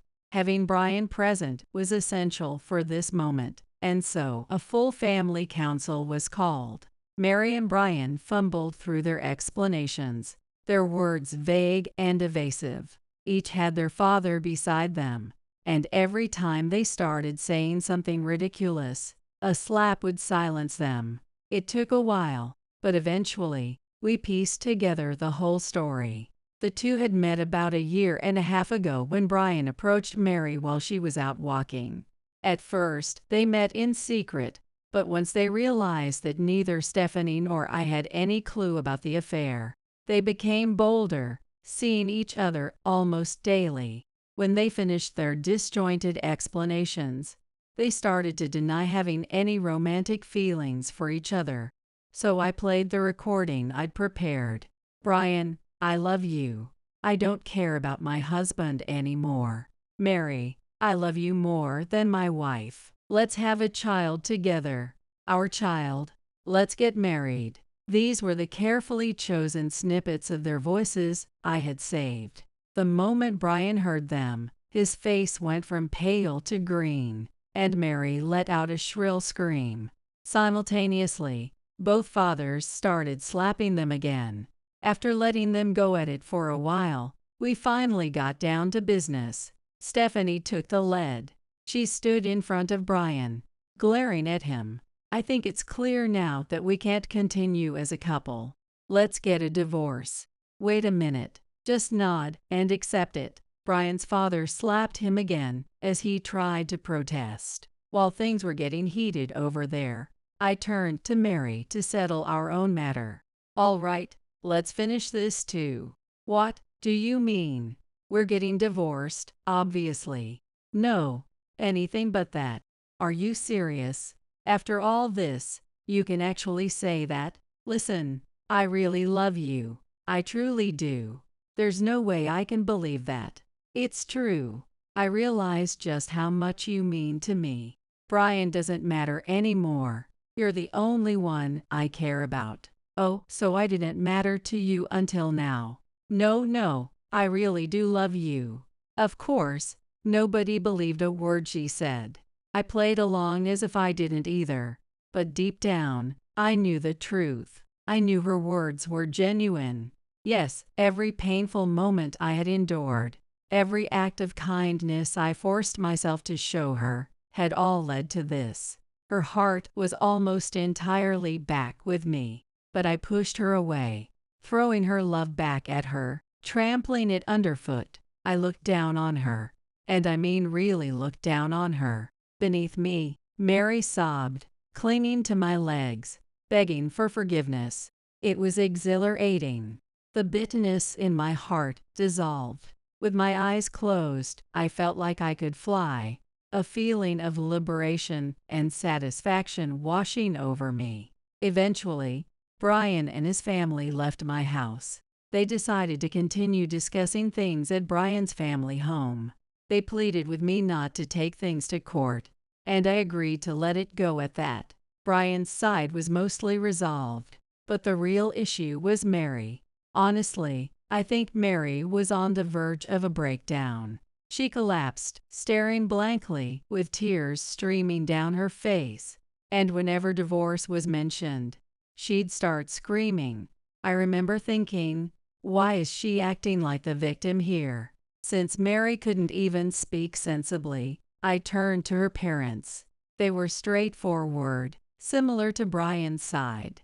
No matter the amount, we'll pay whatever damages are owed. Mary has done enough to deserve that.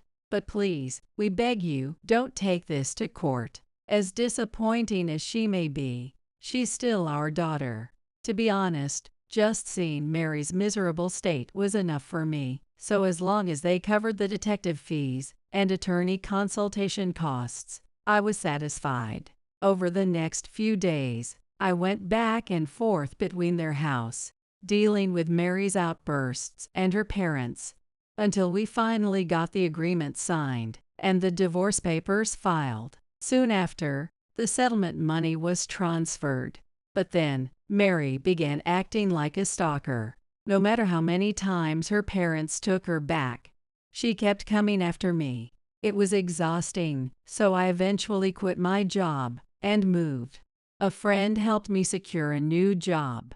The pay was a bit lower, but it was more fulfilling than my previous position. Naturally, I didn't inform even Mary's parents of my new address.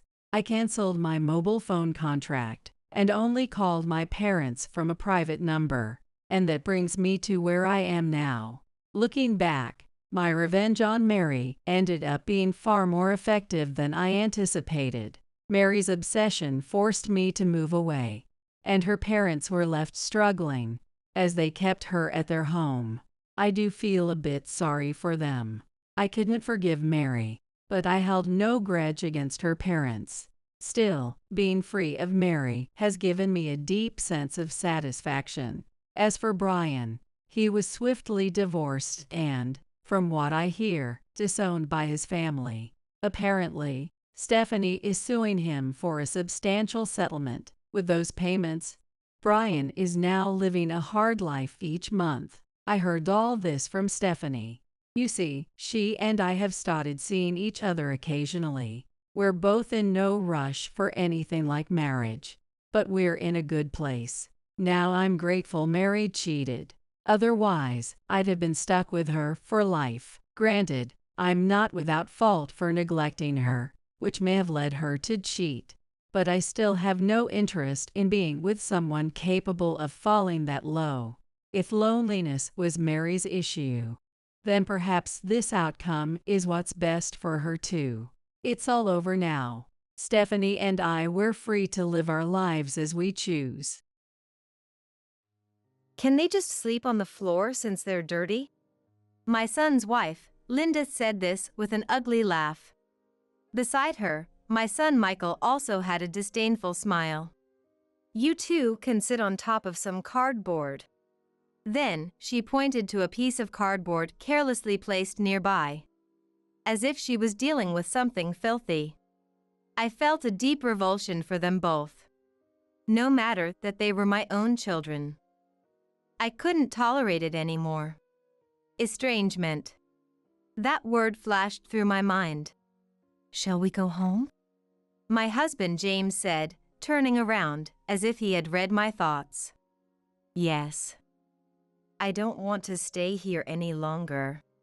I replied immediately to his words, eager to get away from these two as soon as possible.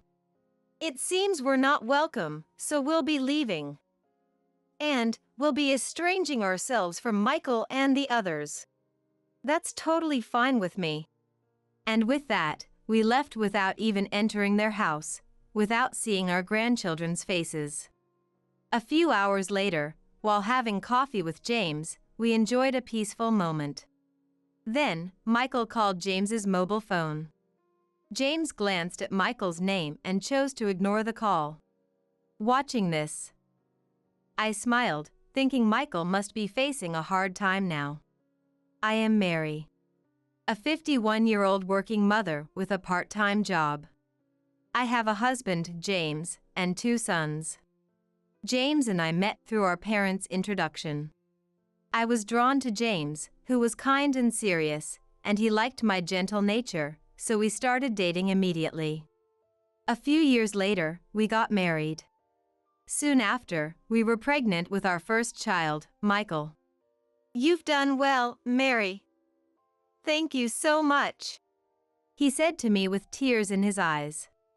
Not only him but also my in-laws praised me, delighted that their first grandchild was a boy, saying, "You did well." 2 years later, we had our second child, Daniel. Both boys, they kept us busy with their energetic antics. I got a perfect on the test again. Wow, that's amazing, Michael. You've worked hard on your studies, good job. As he grew, he became a child recognized by everyone as exceptional. He studied diligently and had excellent athletic abilities. Meanwhile, Daniel was. I heard you helped a kid who was being bullied. You're such a kind soul, Daniel. Thanks, Mom. I just had to help them, no matter what. He grew up to be a kind-hearted person, always ready to lend a hand to those in trouble and gentle towards animals. While cherishing their different personalities, we frequently discussed as a family and continued to watch over the paths the two of them would take. Both left home at the time of going to college. Being alone at home feels so unsettling. Maybe I should start a part-time job. That sounds good. It's worth trying something new. Afterward, freed from child rearing, I consulted with James and decided to start a part-time job. I began working at a nearby supermarket, which seemed to suit me. The work environment was pleasant, and I enjoyed my job. It's great you found something you enjoy, James said that, looking at me happily. Moreover, he started to take on more household chores, saying, "We're a dual-income couple now." He had always tried to help out by doing what he could, seeing me run ragged by our sons. So, I told him, but James just smiled warmly. You've done more than enough already. You don't have to go to such lengths. I love you, Mary, and I want to be useful. Without any embarrassment, he expressed his feelings. I am grateful to have him and our family as we live our peaceful, everyday life. One day, I'm coming over to the house. Michael sent such a message out of the blue. Surprised by the suddenness, both James and I, being off work and at home. Therefore, we sent Michael our consent and decided to wait. It's unusual for him to reach out like this. Indeed.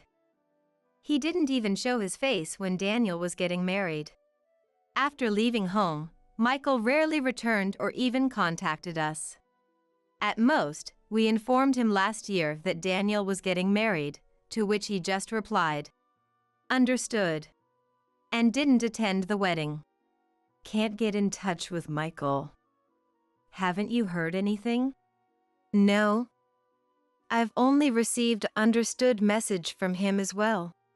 Both James and I, and even Daniel himself, couldn't get a reply about attending the wedding from Michael, despite numerous attempts. After many attempts by Daniel, he said he's too busy with work to attend. To miss his own brother's wedding? He said, "I won't waste my time for a useless brother." Such a disrespectful message was sent. Seeing that, both James and I sighed deeply. Michael had always looked down on Daniel. Michael, excellent in academics and sports. Michael is truly amazing. Michael is our pride. Such was the adoration he received from his grandparents. Watching him play outside. Such a boyish spirit is good to see. Our grandson is just as expected. They often expressed such views. On the other hand, Daniel, who enjoyed reading and quietly spent time in his room. With such nice weather, to stay in the corner of a room. Such a gloomy child. Frowning, the in-laws said that. I couldn't believe their words and always argued back. If you say such things, I won't let you see your grandchildren.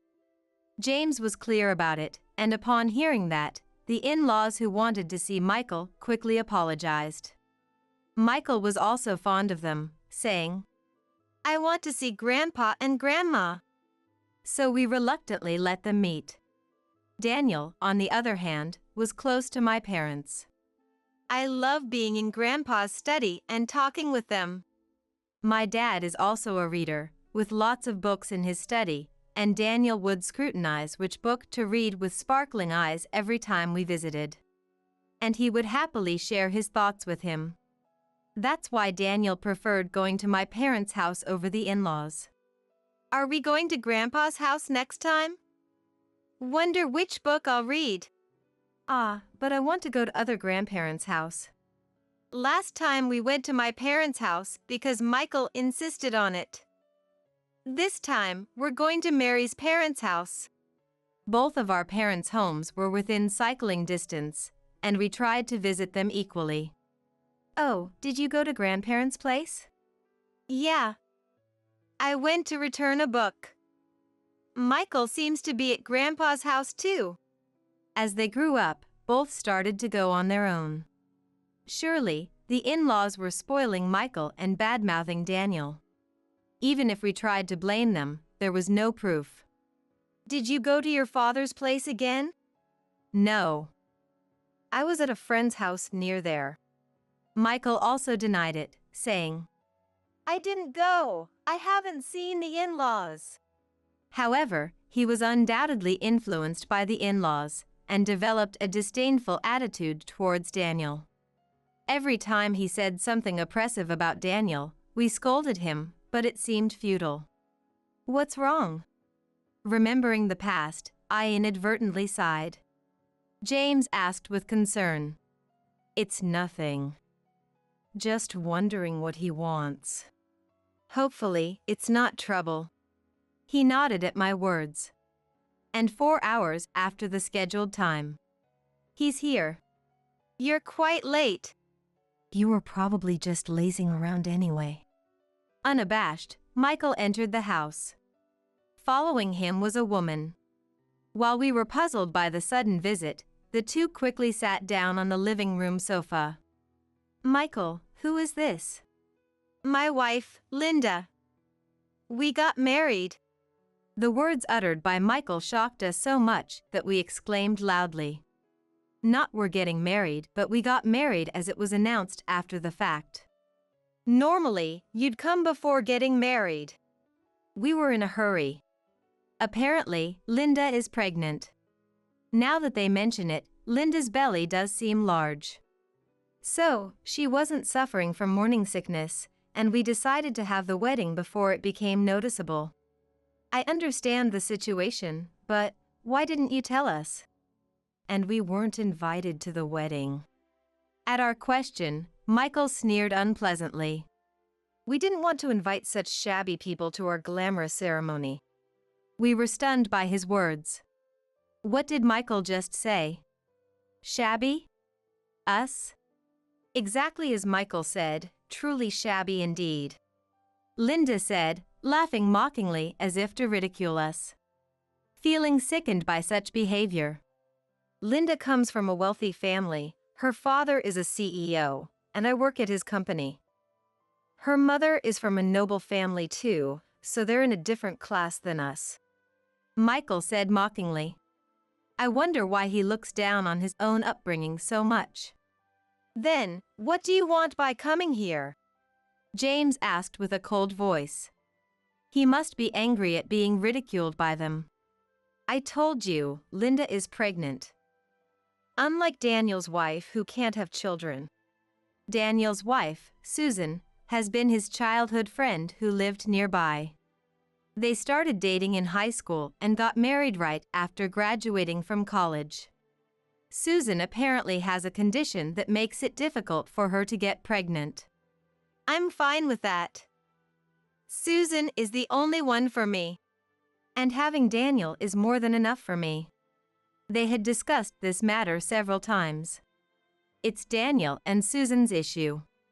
As long as the two of them are okay with it, we're not particularly bothered. Yet, bringing this up all of a sudden made me frown. Unlike the worthless Daniel's wife, Linda will give you grandchildren. You should at least show some gratitude, right? Speak clearly. What do you want? A baby gift? It's not just that. Visiting the house and helping out is the role of a mother-in-law, isn't it? Michael said, with Linda joining him in a nasty grin. They're indirectly telling me to come over and do household chores. Then, James silently stood up. It would be an honor to be of use to you. Once James was out of sight, Linda started saying that. Right. Since you'll get to hold your grandchild, it's only natural you do as much. Linda and Michael agreed, leaving me puzzled. If it were Susan, I'd gladly help. But I don't want to assist people who look down on others. Just as I was about to say something, James returned with an envelope in hand. Take this and leave. My wife has a part-time job and doesn't have the time to care for you. Besides, if your family is so prestigious, hire a professional housekeeper. James said this while glaring at them. Michael seemed upset by these words, but took the envelope without saying anything. What a waste of time. Muttering, Michael and Linda left. Watching them go, I sighed deeply, pondering the future. I thought I was careful, but did I raise him wrong? As I felt uneasy about Michael and Linda's attitude, a notification sound came from my mobile phone. It was a message from Susan. We're planning a trip with Daniel. Would you like to join us? A lovely invitation message with cute stickers. Feeling healed by it, I replied, "Thank you for the invitation. Would you like to come over for dinner?" They were delighted by the invite, so we decided to have Daniel and Susan over for dinner. Thank you for inviting us today. I love Mary's cooking, so I'm really happy. We welcomed them at the agreed time and had a lively dinner, during which we talked about Michael and Linda. That wife, could she possibly be? Susan muttered, having heard our story. Apparently, Susan works at the same company as Linda's father. So, she knew of Linda's existence, though in a different department. According to Susan, Linda is infamously known for the bad reasons. I did hear she was going on maternity leave, Susan mentioned. Daniel seemed thoughtful beside her. Thanks for letting me know. They might contact me next. It's good to be prepared. Indeed, if Michael couldn't make me a housekeeper, he might next tell Daniel. Send Susan over as a housekeeper. If Susan gets outed as an employee at the same company, they might say, "Do it if you don't want to be fired." So, Daniel, make sure you protect her. Daniel nodded firmly at his words. Several months later, I receive another message from Michael on my mobile phone. Our child has been born. So, we're having a baby gift event at our new home. We're inviting you too as a courtesy. Such a condescending message was sent. Honestly, I don't feel like going. But he is my son, after all. Well, I guess we'll attend, but only out of obligation. Right. We'll decide our future relationship based on their attitude at the baby gift event. We agreed to participate in the baby gift and visited their new home using the address provided. Welcome. Ah, so you did came. It sounds like you're surprised we actually showed up. Greeted by Linda and Michael at the door. James responded to their greeting, which was met with an insincere smile and, "Not at all. Well, come in." But upon entering, there's no sight of our grandchild. Asking them about it, we're told the child is out with Linda's parents. Please wait in the living room until the parents return. However, as we were about to sit down, Linda stopped us. Wait!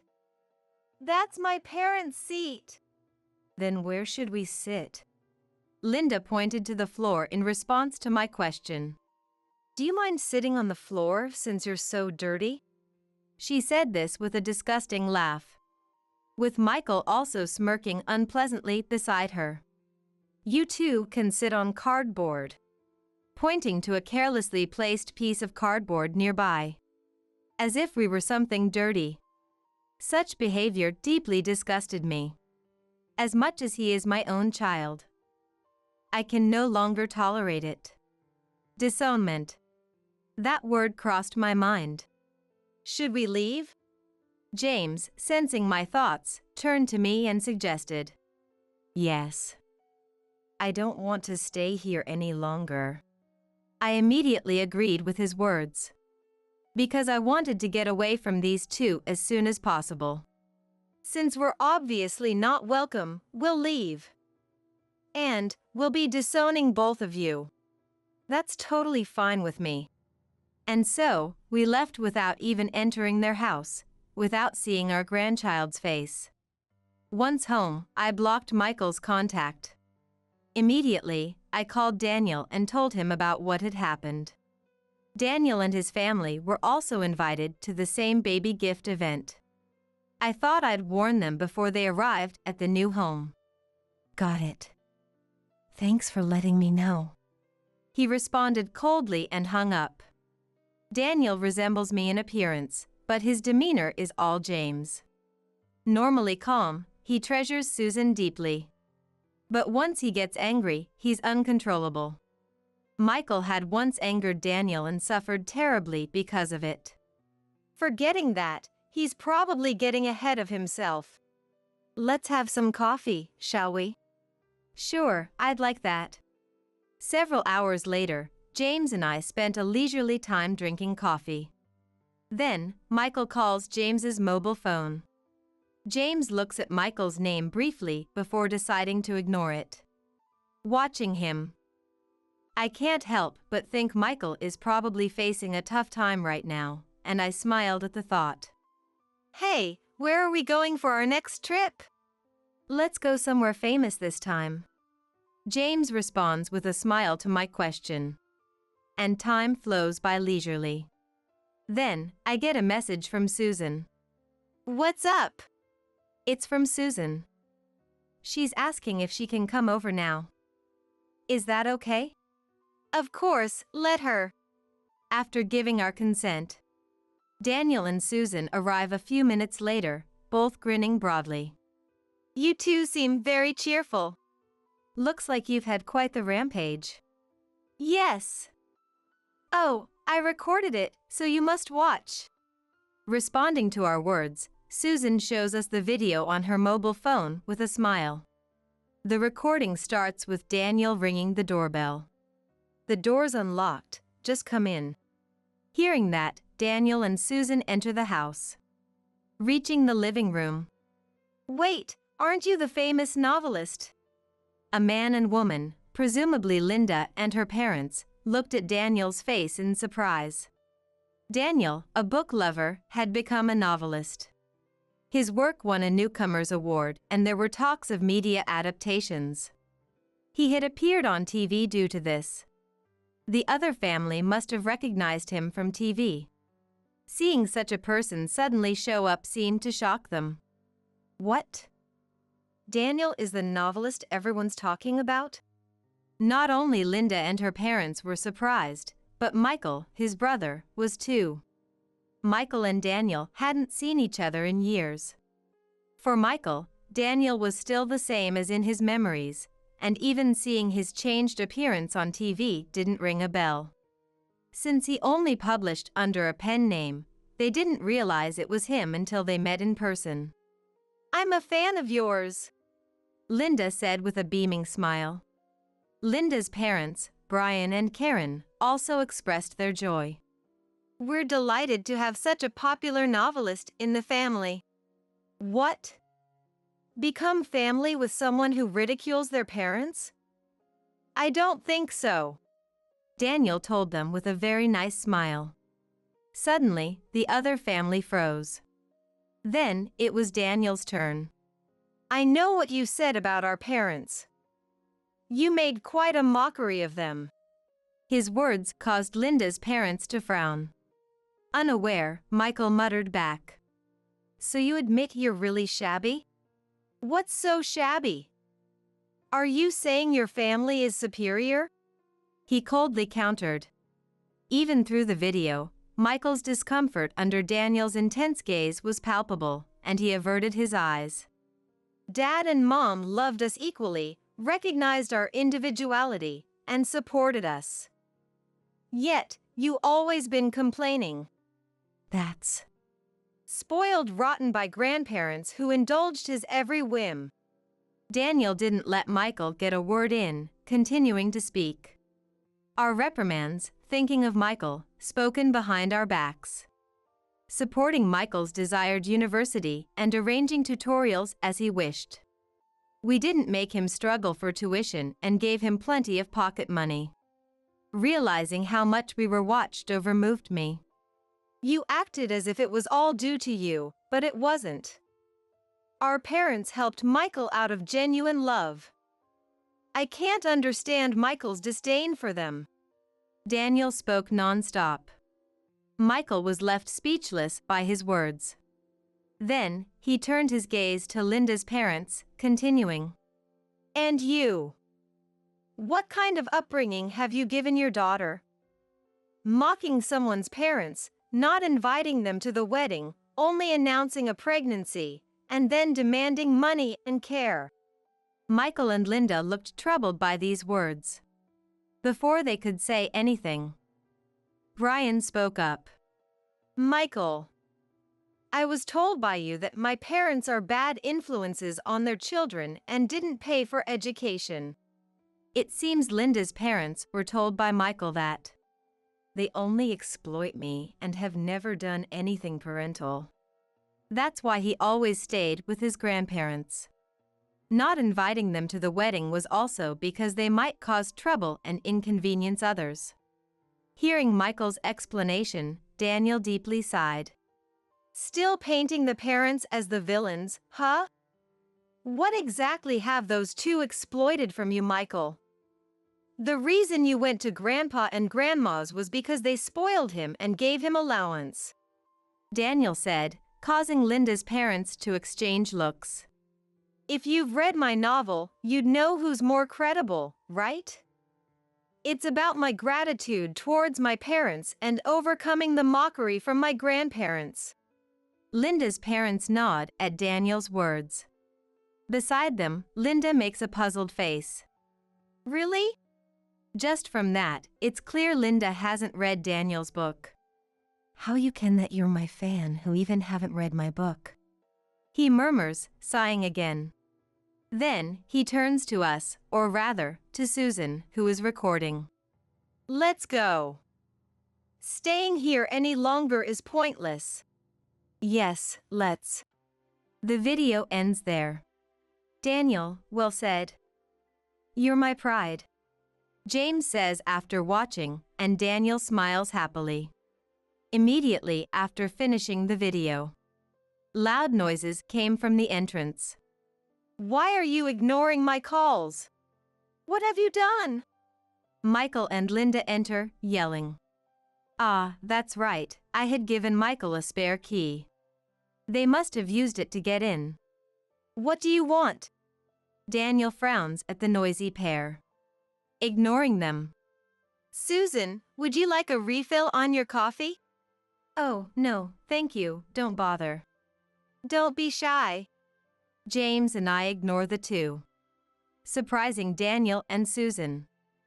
Meanwhile, Michael and Linda, oblivious to our reaction, start ranting. It's all because of that woman. I got scolded by Dad. It seems something Susan left behind has put them in a tight spot. That parting gift was an internal investigation at the company. That's right. Because of what was written, my path to becoming the next CEO is now closed. Apparently, not only Linda, but Michael's reputation was also bad.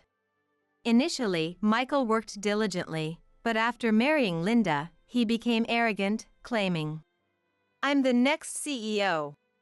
It seems the people around him could no longer keep up with him. You've really done it now. Linda was known for flirting with men at work and pushing her work onto them. If anyone disobeyed, she used her status as the CEO's daughter to pressure them into resignation. Thus, no one dared to refuse her requests. Furthermore, she would harass any woman who even slightly stood out. They left behind documents recording their deeds. Moreover, Linda's choice in men was questionable. But whether that child is Michael's, I really can't say. Leaving those words, Susan had left their house. Hearing Daniel and Susan's story, and presented with evidence, the other parents were furious. They ousted the two from the company, declaring, You're disowned. If things stay this way, we'll be kicked out of that house too. Even the child might be taken away by my parents. Apparently, Michael's new house was a baby gift from Brian. From the level of their anger, it seemed likely they would lose the new house as well. If that happens, Linda and I won't be able to raise the grandchild, was the concern. It's getting colder recently. I can't wait to warm up with a trip. Right. By the way, Mary and I were discussing where to go. Do you have any place in mind? Ignoring Michael and Linda, we continued to speak cheerfully to Daniel and Susan. At that moment, Michael looked at us for the first time, puzzled. Dad? Mom? We were thinking, since it's a special occasion, why not go somewhere famous? If you two don't mind, how about staying overnight? Michael spoke to us in a hurried manner, but we ignored him. After a brief struggle and receiving no response, let's go. Staying here is pointless. Wait! What? With shoulders slumped, Linda and Michael left. We need to change the locks, James muttered as the door closed. Daniel and Susan exchanged glances. How about moving in with us? It might be better, considering they could come back. Apparently, they had been considering living together for a while. We joyfully accepted their offer, sold this house, and moved in with them. Thanks to that, we no longer had to deal with Michael and Linda's disturbances and enjoyed a peaceful life. Soon after, they both were supposedly fired from the company. The president himself came to apologize. I'm sorry for not noticing my daughter's foolishness, he said. We were also apologized to by Linda's parents. They regretted misunderstanding us and not greeting us properly. Perhaps her parents weren't bad people. However, Brian being busy with his company and Karen running her beauty salon, they didn't spend much time with Linda. As a result, Linda developed such a personality. When they came to apologize, I asked how the two were doing. Michael and Linda, kicked out of the new house, went to their old house but found it sold. Stunned, they somehow managed to rent an apartment. Then, they started job hunting to make a living, but in such circumstances, they couldn't raise a child. Therefore, Linda's parents considered taking the child in but declined, saying, "We are not qualified to raise a child." So, it was decided that Daniel and Susan would take the child in. Fortunately, the child, William, truly is our grandchild, having Michael's blood. It seems they intended to push the childcare onto me from the start. They usually left it to Karen or professionals. I'll raise him well, Susan said, holding William lovingly. Daniel was also eager to participate in raising him. Taken in by them, he is bound to be happy. I plan to support them as much as I can. Sometime later, Daniel received a message from Michael. Now I understand how foolish I've been. Following this incident, Michael and Linda, whose relationship soured, divorced. Becoming lonely made Michael reflect on his actions. But regretting now is too late. When I said William and his parents wouldn't meet him, he was visibly disappointed. However, his repentance didn't seem genuine. According to Daniel, his attempt to show a changed heart seemed more like a plea for help for himself. Michael hasn't changed. So, we can just leave him be. Indeed, my parents influenced Michael negatively, but he's old enough to take responsibility. We won't reach out to him anymore. Thus, he was abandoned by us. He vanished into the entertainment district, having no one to rely on. But that's none of our concern anymore. As for Linda, despite being disowned by her parents and divorced from Michael, she couldn't lower her standard of living and ended up in debt. Unlike Michael, she didn't have our contact information, and being disliked by those around her, she couldn't seek help from anyone. Eventually, she was forced into tough jobs introduced by debt collectors. Well, it's none of our business, I muttered, watching William sleep in my arms. Several years later. Looking forward to the trip. I never thought it would be postponed this much, James replied, nodding to James's words about the trip we had promised back then. We had just taken in William and were busy with moving and other things, so it had been postponed. Right when we thought we'd settled down, Susan got pregnant. We all celebrated that time. When William was about 3, Susan's pregnancy was discovered. Having 2 grandchildren filled us with joy. And now that Emily, William's sister, has grown a bit, we could finally go on that trip. Grandma, Grandpa, I'm excited about the trip. While talking with James, William runs over with a beaming smile. And we returned the smile to William, who talked with such happiness. William, you know you shouldn't run, right? He is full of energy. Daniel and Susan approach, saying this. In Daniel's arms is Emily, who reaches out her hand towards William as they get closer. The sight of the siblings getting along so well warmed our hearts. Then, shall we go? We nod at Daniel's words. And we start walking with smiles on our faces. There might be many challenges ahead. But I'm confident we can overcome anything as a family, supporting each other. What a stench so ludicrous drenched in wine. My oldest son's wife, with devilish eyes, mocks me loudly while I lie bedridden with fever. Incredibly, the she-devil had the audacity to drench me with wine, while I'm sick.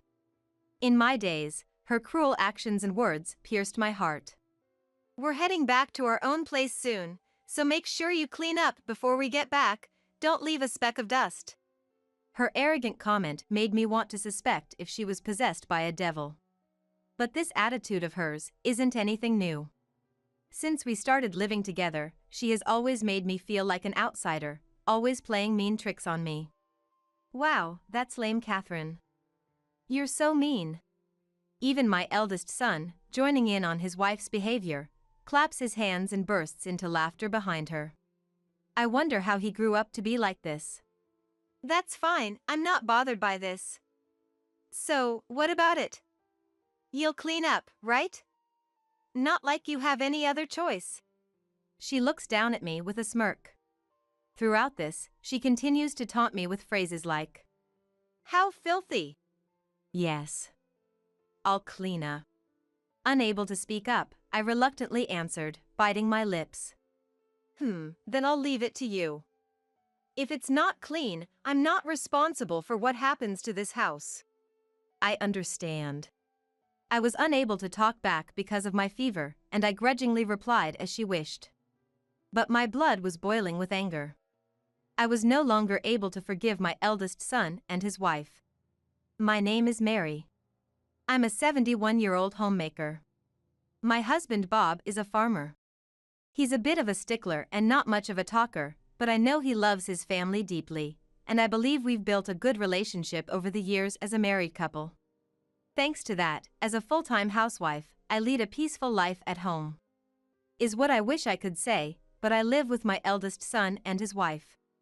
I have 2 children, my eldest son John, who is turning 42 this year, and my second son James, who is 38. John got married late, and he brought his wife, Catherine, home only last year. Catherine seems to be working in a nightclub, and her flashy clothes and hairstyle shocked me at first. She's 40 this year, but she does look younger. She must be leveraging her looks in her work. She and my jobless eldest son, who is still working part-time jobs, seem to be a perfect match.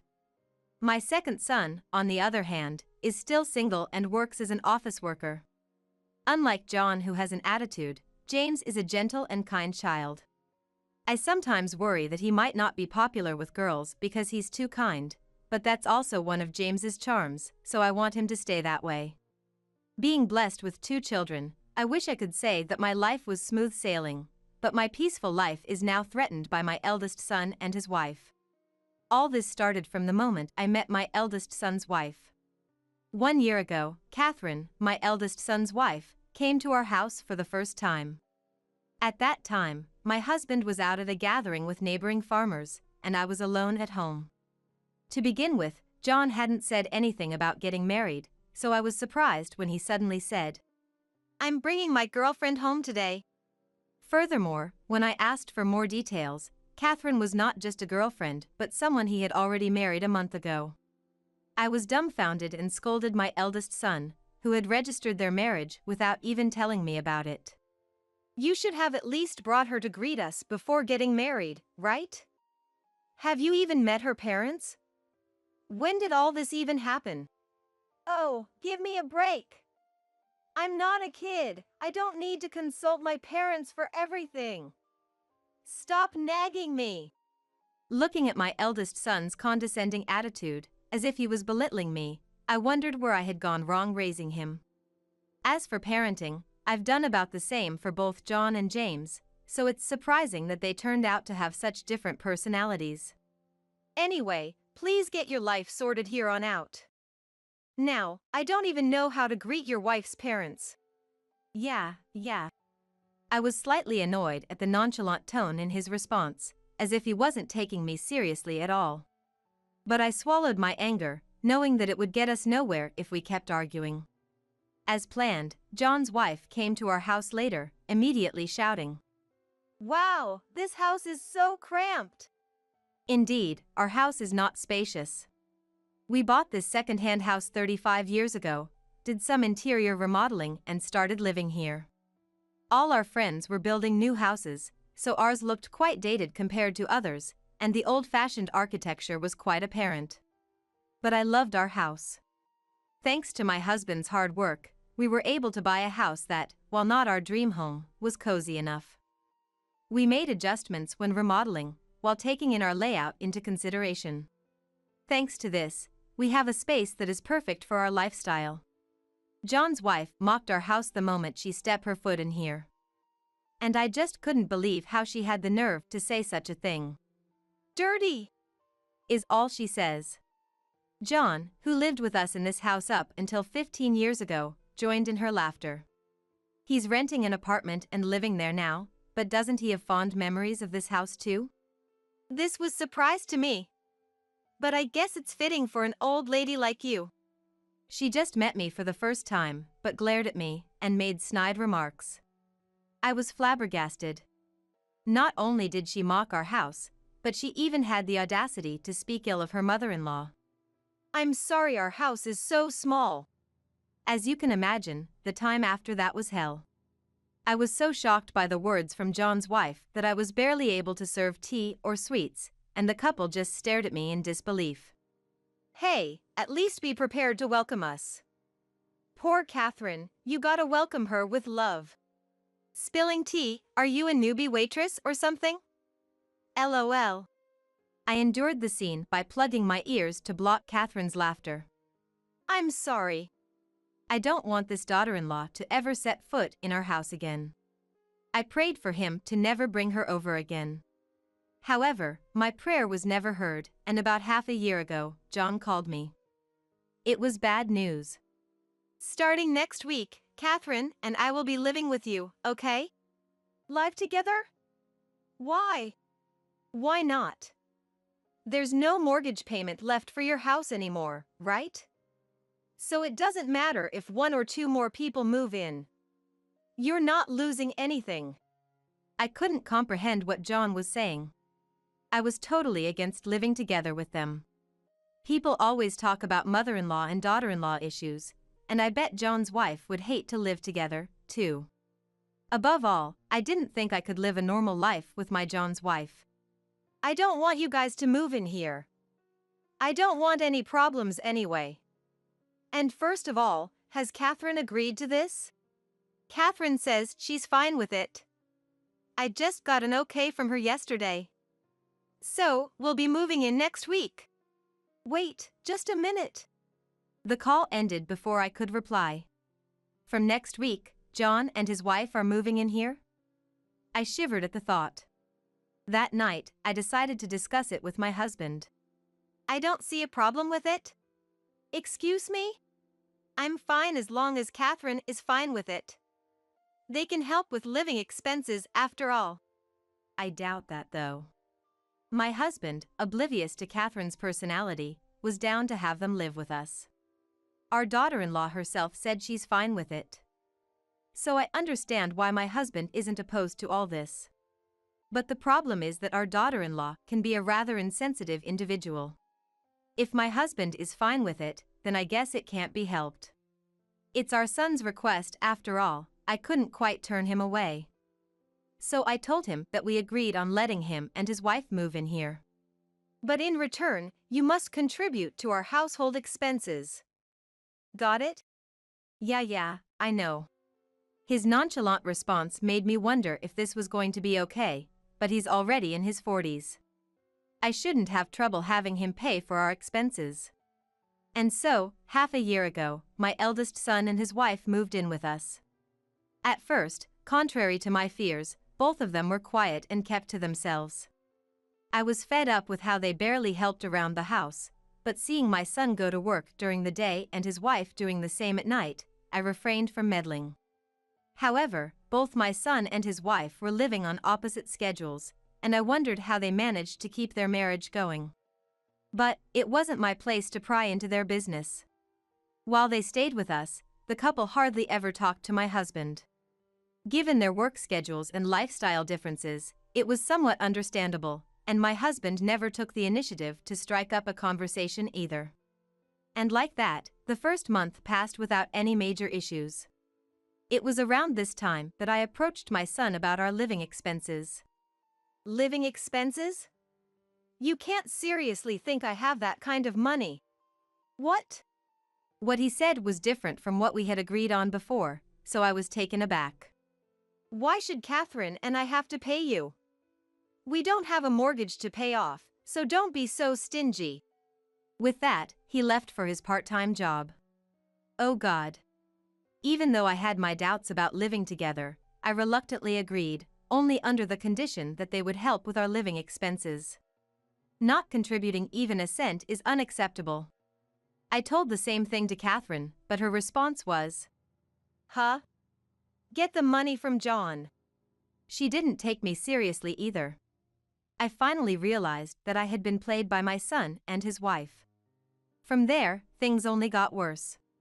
Perhaps because they were annoyed by me being a housewife, they started making snide remarks at me whenever they got the chance. Must be nice being old. You can live freely on your pension without having to work. That's right. You should at least do our laundry since you're not working. They said that I have it easy since I don't work. and that I should do all the chores since I'm a housewife. But they wouldn't contribute to our living expenses. Their comments were absurd. I tried to avoid their complaints as much as possible and endured their behavior. To make matters worse, they would always bully me when my husband was not around. They know that I'm getting old, and I don't have the energy or the will to fight back. When will this old hag leave? It'd be better without her around. Even Catherine, who used to mock this house for being small, was making comments. Their bullying didn't stop at verbal abuse. Hey, what's with this new shelf? I replaced that old, shabby dresser. It was so outdated. This one is cuter anyway. To my astonishment, they had thrown away our family heirlooms and replaced them with a new furniture while I was out. Worse, they'd chosen flashy, foreign-style furnishings that didn't match our aesthetic in the slightest. Oh no, my mother's mementos! I fell into a state of despair when I saw that they had even thrown out my dresser that I cherished, and the chest I had inherited from my mother. Why would you throw away others' stuff without even asking? Even I lost my temper at this point and raised my voice in anger, but they were unbothered. It's no big deal. What's the point of holding on to mementos? With every change of furniture, I was overwhelmed by the horrifying feeling that my home was being taken over. And what made me even angrier was why they didn't contribute to the household expenses at all, but they had money to buy furniture. My husband was busy with work and didn't have time to worry about what was going on at home, so he just watched John and Catherine in silence. This is our home too, so we can do whatever we want, right? I felt an inexplicable fear toward Catherine, who smiled smugly at me. As these incidents piled up, I was mentally drained. Then, as if to add insult to injury, my husband collapsed from overwork. This happened just a month ago. He needs to rest for a while. I was shocked by the doctor's words. I felt guilty for not noticing my husband's exhaustion because I was too busy dealing with John and his wife. Is that so? I'm sorry, Mary. No, I'm sorry I didn't notice. You need to rest, honey. I'll be back as soon as possible. My husband said that, but his condition didn't improve much, and a month has passed since then. As expected, the harassment from John and his wife worsened while my husband was away. They broke dishes, pushed me from behind and made me fall. It was blatant physical abuse, but I was too worried about my husband to think about myself. And then, the day finally came. I was doing laundry as usual in the morning. That's when I began to feel feverish. My head felt slightly painful. I measured my temperature just in case, and it was 99.5 degrees Fahrenheit. A mild fever. I was taken aback because I hadn't had a fever in years. I was probably worn out from everything I was going through. I was afraid I might faint if I continued to work while standing, so I laid down on the couch in the living room. I should be fine for a few minutes. Since my son and his wife were still asleep, I thought no one would complain about me lying down for a bit. However, the living room door opened. John and his wife entered with large suitcases. Mom, what are you doing there? Hurry up and do the laundry. Wow, she's so lazy for a full-time housewife. Pathetic. Well, I just have a slight fever today. I'll get up as soon as I rest for a bit, so wait. No, we can't wait. We're about to go out. Indeed, I could guess from their large luggage that they were about to go somewhere. But where are they going? We're going to visit my parents' house. Oh, I see. Safe travels. Before you go, could you bring me some water? My throat is all dry. I felt relieved when I heard that they were going to visit Catherine's parents, and I asked them to bring me some water. Even if they were mean to me, I thought they would at least do that much. Huh. Do it yourself. Well, fine. I'll bring it to you. Catherine, muttering under her breath, disappeared into the kitchen. She was back after a while, and out of the blue, splash. Something splashed on my face, and I was left speechless. Ha ha ha ha ha. You reek. So funny, all covered in wine. Catherine, with the eyes of a demon, looks down on me and bursts into loud laughter. She had splashed wine on me while was laying down sick. With my consciousness fading, her heartless words and deeds pierce my heart. We're going back home now, so finish all the chores by we get back. Don't leave a speck of dust. Her comments are so harsh, I am convinced that she's possessed by a devil. Wow, that's lame, Catherine. You're so mean. Even my eldest son, joining in on his wife's behavior, claps his hands and bursts into laughter behind her. How did he end up like this? He's not my child anymore. Now I'm sure of it. No problem, this is nothing. So, you're gonna clean the house, right? Not like you have a choice anyway. She looks down on me. Dirty is all she says. Yes, I'll do all the cleaning. Unable to fight against her, I replied, biting my lips. Humph, the house better be cleaned by the time we get back. If not.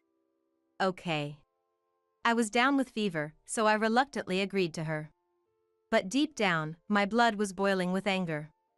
I couldn't forgive my eldest son and his wife anymore. Catherine, who had splashed wine on my face, hastily left the house with John. The bitter frustration and the strong smell of wine made me grimace. But my condition only worsened as time passed, and I couldn't even get up to wash my face. Lying down unable to do anything, right when my consciousness began to fade, I heard the front door open. I'm home. The familiar voice made me open my eyes in surprise. Honey. Mary! What happened? My husband, seeing me lying weakly on the sofa, immediately rushed over to me.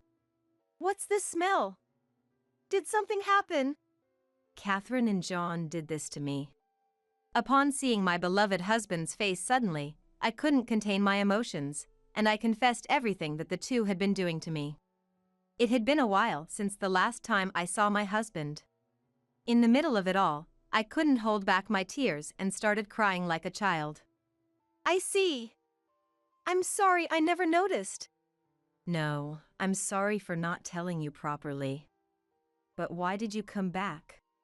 The doctor told me I could go home because my condition has improved. I wanted to see you as soon as possible. I see. Thank you, honey.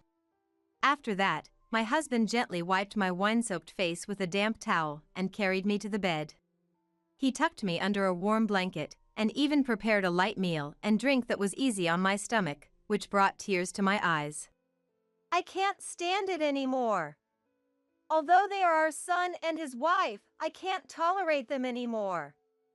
They don't contribute to the household expenses, and on top of that, they are just awful. You're right. After hearing about all they did, I completely understand you. We can't live in this house anymore.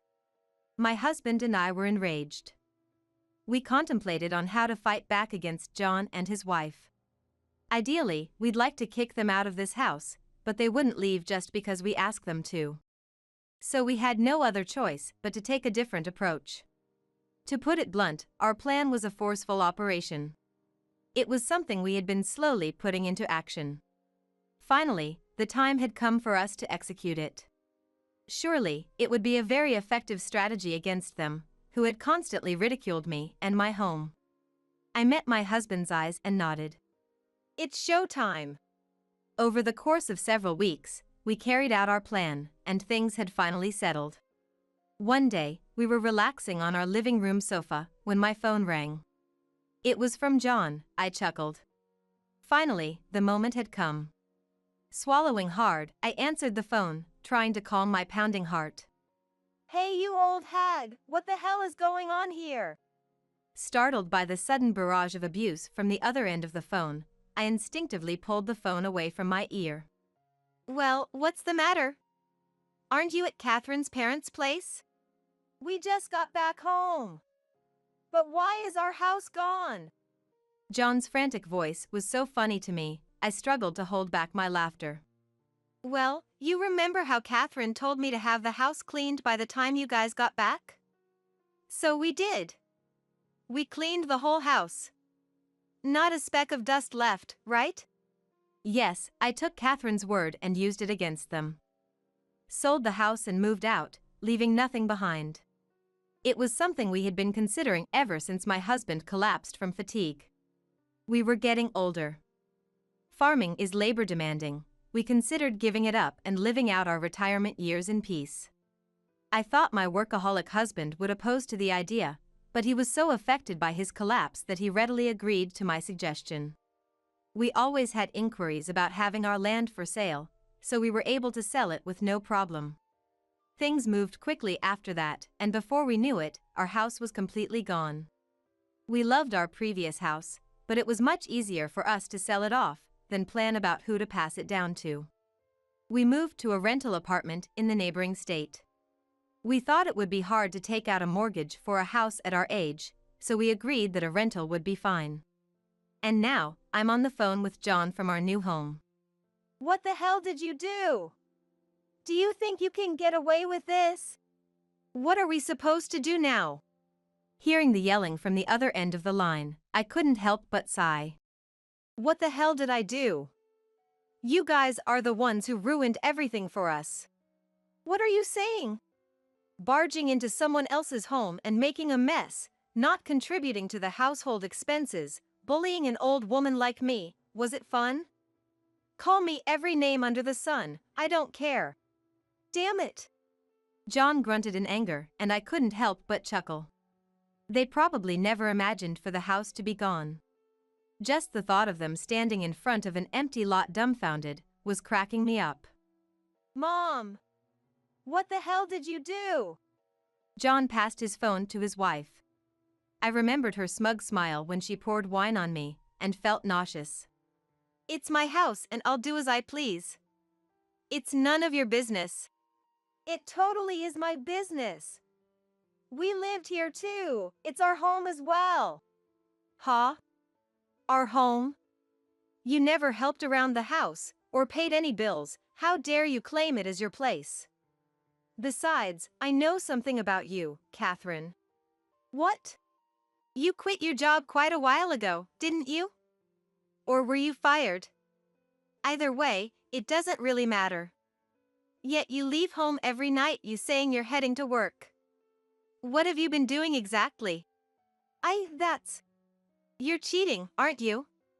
Want me to tell John about this? What did you say? She didn't deny it, so I guess I was right. I had a hunch that Catherine has been cheating for several months now. She comes home from work at odd hours every day, and I started to notice a peculiar smell of perfume on her laundry, but she never wore them before. She might be able to fool my stupid son, but she can't fool me. You can't just run away when things get tough after all the things you did to us. Get out of my place right now. Fine, I get it. There's no way I can live in this dump anyway. Sounds like she has given up. With a rustling sound, she seemed to be leaving the lot. Hey, where are you going? I can't stay here any longer. I'm going back to my parents' house. Goodbye. Hey, wait a minute. John's confused voice echoed. He had no idea he was being cheated on. When Catherine left, he took out all of his anger on me. Old hag, what the hell did you say to Catherine? I only told her I would spill the beans about her affair to you. What? The way my John fell apart after that was terrible. Unable to accept the reality, he cursed and shouted harsh words like, "Shit." And, "Why the hell?" Then he started yelling at me. "How could you do this to me? I'm your son, for God's sake. You took it too far." After all the things he did, my son was still trying to play the victim. I started to feel bad for him, he's so pathetic. But that doesn't mean I'm ever going to live with him again. My son? You're no longer my son. Oh, and one more thing. What? Your phone contract is about to end soon, so this really is our goodbye. Huh? My son couldn't even breathe right, and just gawked. I had cancelled my son's phone contract, which he had made me pay since he moved in.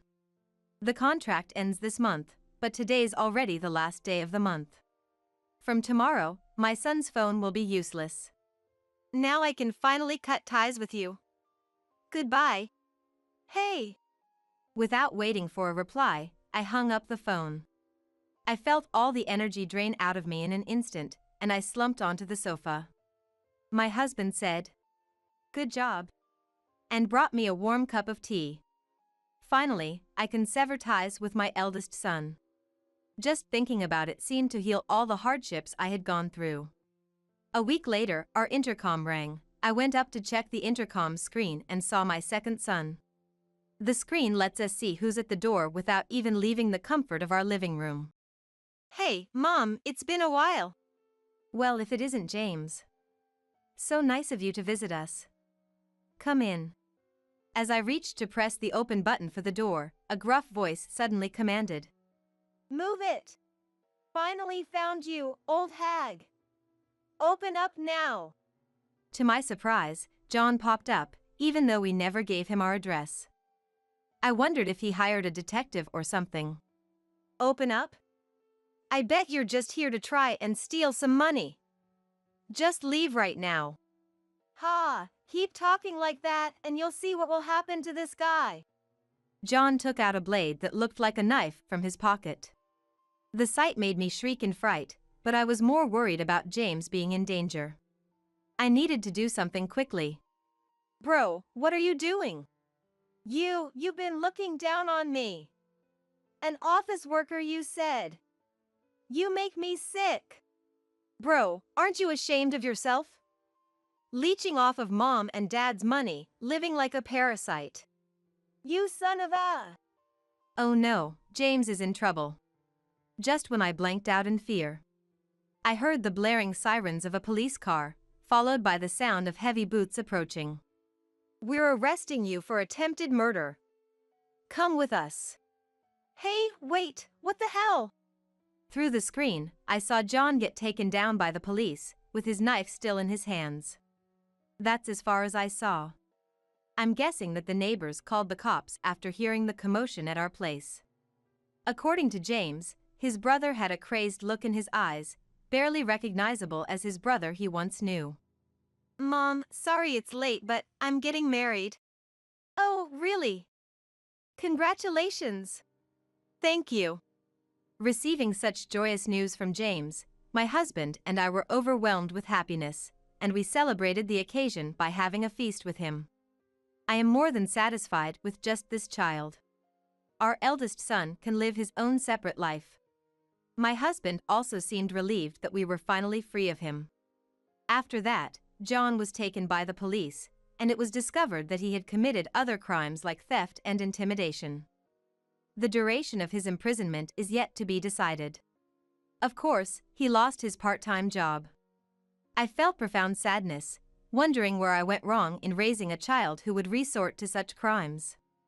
Even though Catherine went back to her parents' home, it seems her irresponsible lifestyle hadn't changed, and I heard rumors that she was kicked out of there too. Turns out that the man she was having an affair with was married with kids, and she's now being sued by his wife.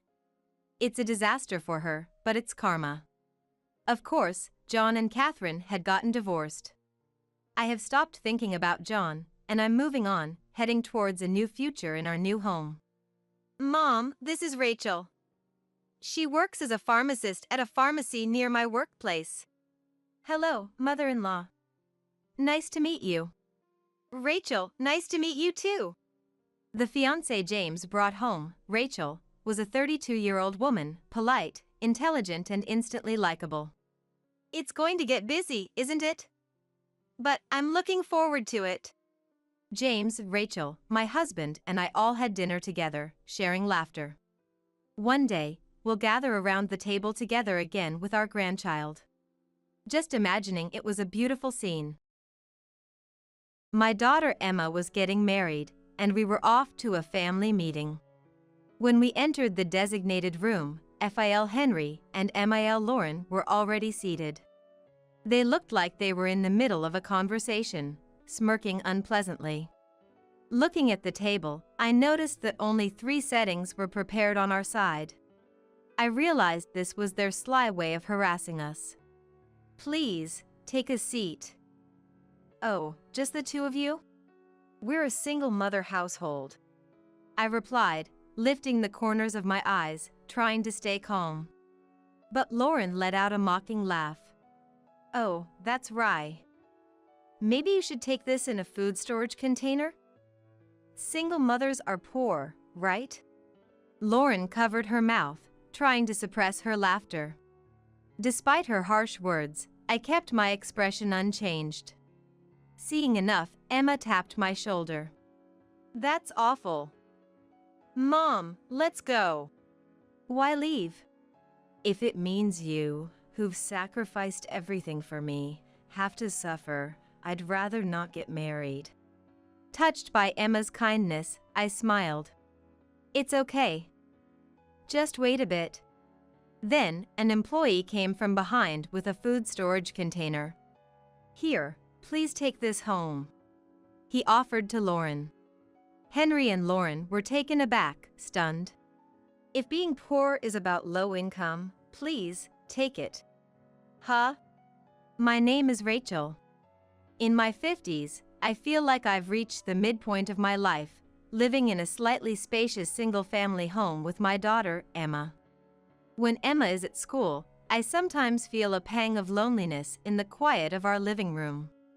That's when I make it a ritual to prepare 2 mugs of tea, one for me and the other for my late husband, Nathan. Pouring tea for Nathan and imagining he might be with me brings comfort. Nathan was diagnosed with cancer about 20 years ago and passed away suddenly as we were about to start his treatment. On his deathbed, he implored me to take care of Emma. She must become someone admirable. At that time, Emma was too young to remember much about her dad. To fulfill my promise to Nathan and to prevent Emma from feeling lonely or sad, I raised her single-handedly, balancing work, household duties, and parenting. Despite being a single mother, I managed to send Emma to college. Emma grew up to be academically excellent, beautiful, and a genuinely kind and wonderful woman. She's my pride and joy. After graduating, she got a job and started living on her own. I can't always rely on you, Mom. It's time I do something in return for what you've done for me. Don't worry about me, just do your best. Eat properly, don't stay up too late, and... Come on, I'm not a child anymore. What are you saying? You'll always be my precious child. The night before she moved out, Emma and I stayed up late, talking about the past, the future, and about her dad. We never ran out of memories to share, losing track of time. Even after Emma started living by herself, she would send various texts to my mobile phone. She would complain about unpacking, cooking, training at work, and colleagues. Each text made me feel as if Emma was right beside me, probably feeling lonely in her new life. But as time passed, the texts became less frequent. I assumed that Emma was finding her own way. I guess Emma is doing well. The lack of texts seemed to prove that Emma's days were fulfilling. And even the tea I brewed for Nathan seemed to nod in agreement. A year and a half after Emma started her job, I received a call from her. She sounded happy. It's been a while, she said. Mom, there's someone I want you to meet next Sunday. Do you have some time? Oh, it's been a while. Yes, I do have some time on Sunday. Then, I'll come home on Sunday. Is noon okay? Yes, that's fine. Be careful coming here. It's been a while since I've seen you. You'll be surprised. Bye. After saying that, Emma hung up, and I stared silently at the screen. I wondered how long it had been since we last talked on the phone. Her unusually happy tone over the phone intrigued me, but when Sunday came, I was indeed surprised, just as Emma had said. At the door was Emma and a young man named Ryan.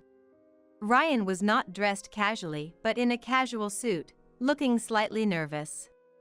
Nice to meet you, I'm Ryan, and I've been seeing Emma for a while now. Ryan, who introduced himself, was tall with features like a movie star, and came off as a very polite and good young man. Nice to meet you. Please, come in. After inviting them into the living room and making tea, we sat at the table where Emma gave an update and introduced him. Then, Emma said shyly, "So, Mom, the reason I wanted you to meet him is because we are thinking about getting married." Married? Though I had anticipated it, the fact that Emma had found someone still surprised me internally. I kept my composure, looking at Ryan, who now had a more serious expression. "Yes. I proposed to Emma recently, and I wanted to meet you, her mom." I paused for a moment before responding, and I said, "I see. I didn't know Emma has been seeing someone as wonderful as you." "Ryan, Emma doesn't have a dad, and I raised her by myself." "Yes, Emma told me she grew up in a household without a father." "Emma is my treasure, my precious daughter. Can you promise to protect her and make her happy?" "Of course. I am confident that I can make Emma happier than anyone else in this world." Ryan answered firmly, without flinching at my stern attitude. Had he hesitated, I might not have approved of their marriage. "All right. Please take good care of Emma." Hearing this, the two of them looked at each other, relieved, and smiled happily. Seeing them like this made me smile too. I think Nathan would have smiled in the same way if he were here. Months after sending off a happy Emma and Ryan, Emma took a long break and came home. She happily talked about her work and Ryan, but occasionally she looked troubled. When asked, she'd quickly change the subject, saying, "It's nothing, Mom." Whenever Emma wants to talk about something or lies, she shrugs her shoulders. This time, Emma did it again, so I was sure something had happened. Hey, Emma. How about we try that new place? It's a brand new cafe here. I showed her the screen of my mobile phone. Her eyes lit up at the sight of the cafe. I wanted to go there. The coffee is popular, everyone at work says it's good. Then it's settled. The next day, Emma and I walked to the cafe. After ordering coffee to go, we walked for a while.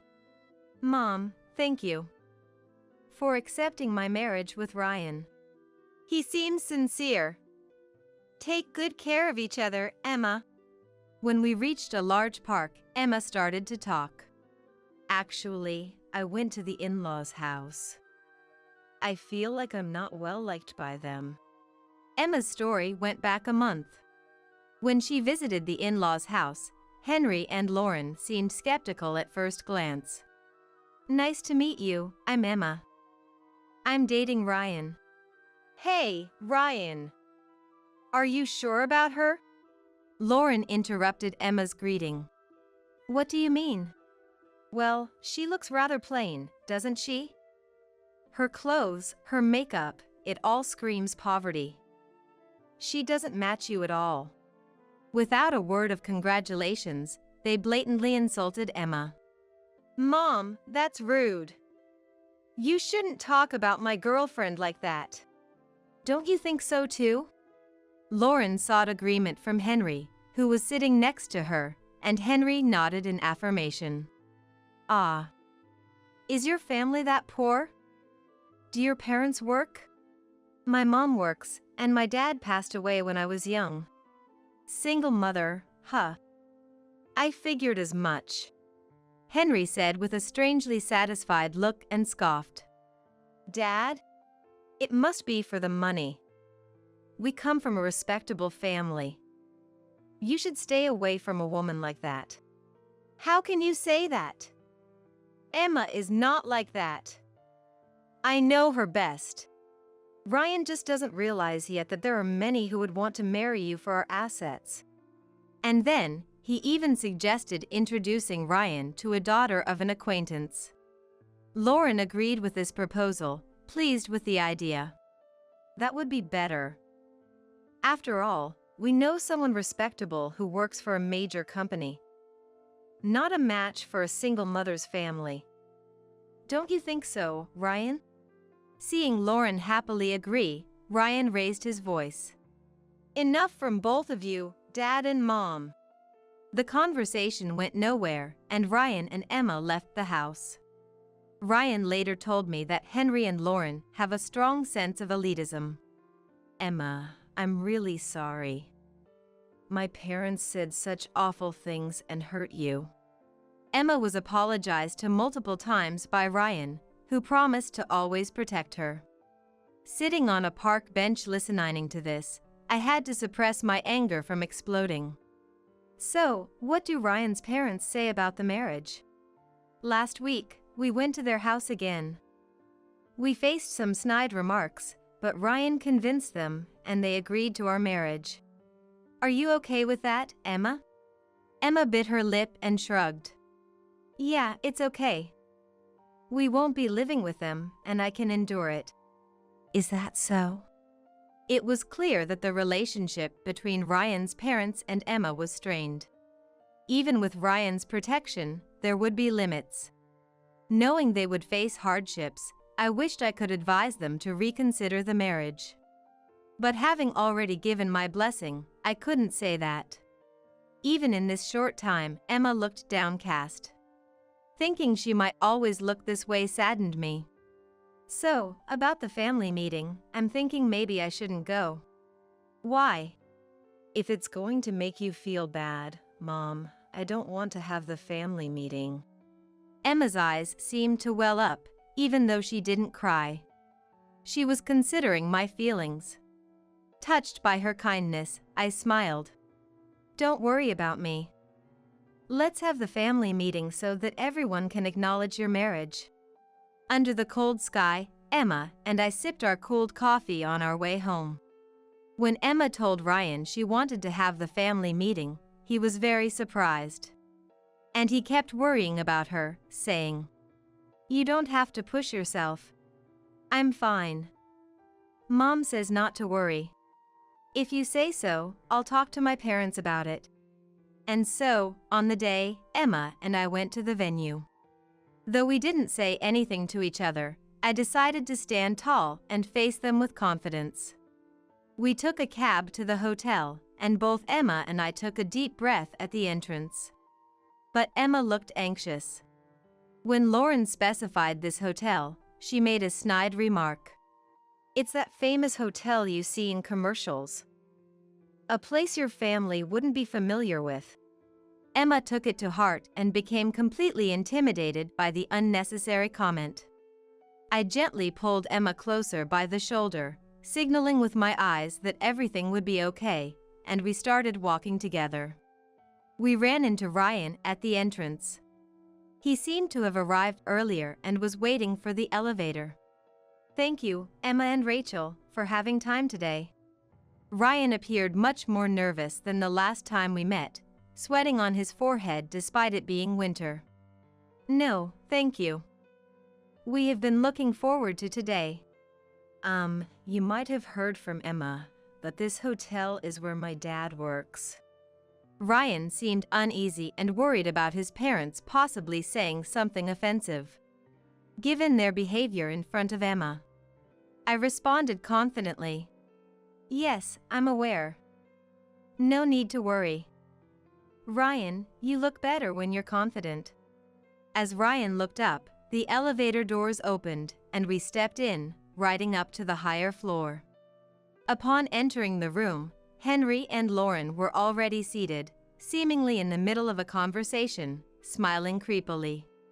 Noticing that 3 sets of tableware were prepared on our side, I realized it was their sly form of harassment. "Ah, we've been waiting for you. Please, have a seat." "Oh, just the 2 of you? We're a single-mother household," I replied, lifting the corners of my eyes, trying to remain calm. But Lauren let out a mocking laugh. "That's right. Maybe you should take this in a food storage container? Since you're plural." "Huh?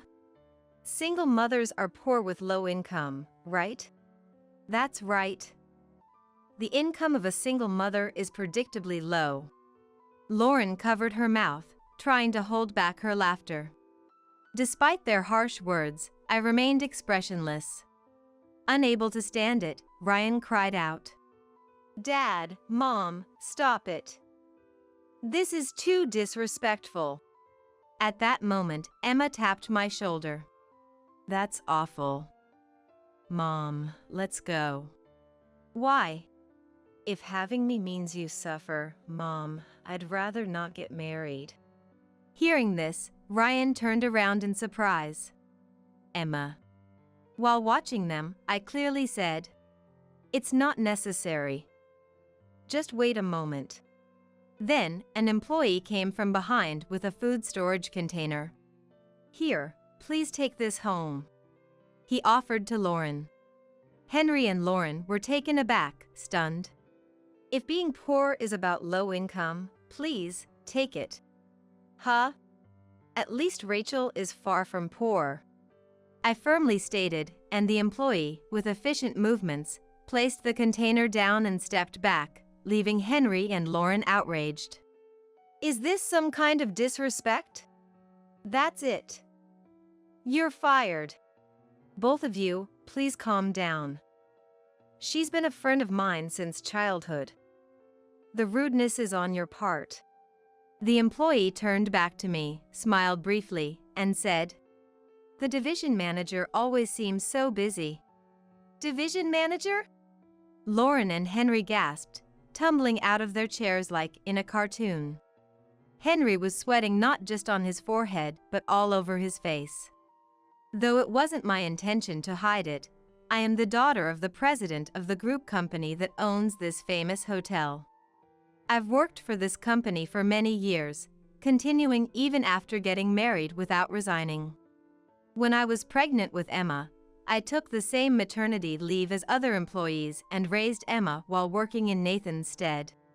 By the time Emma entered college, my efforts were recognized, and I was promoted to division manager, unbeknownst to Henry and Lauren.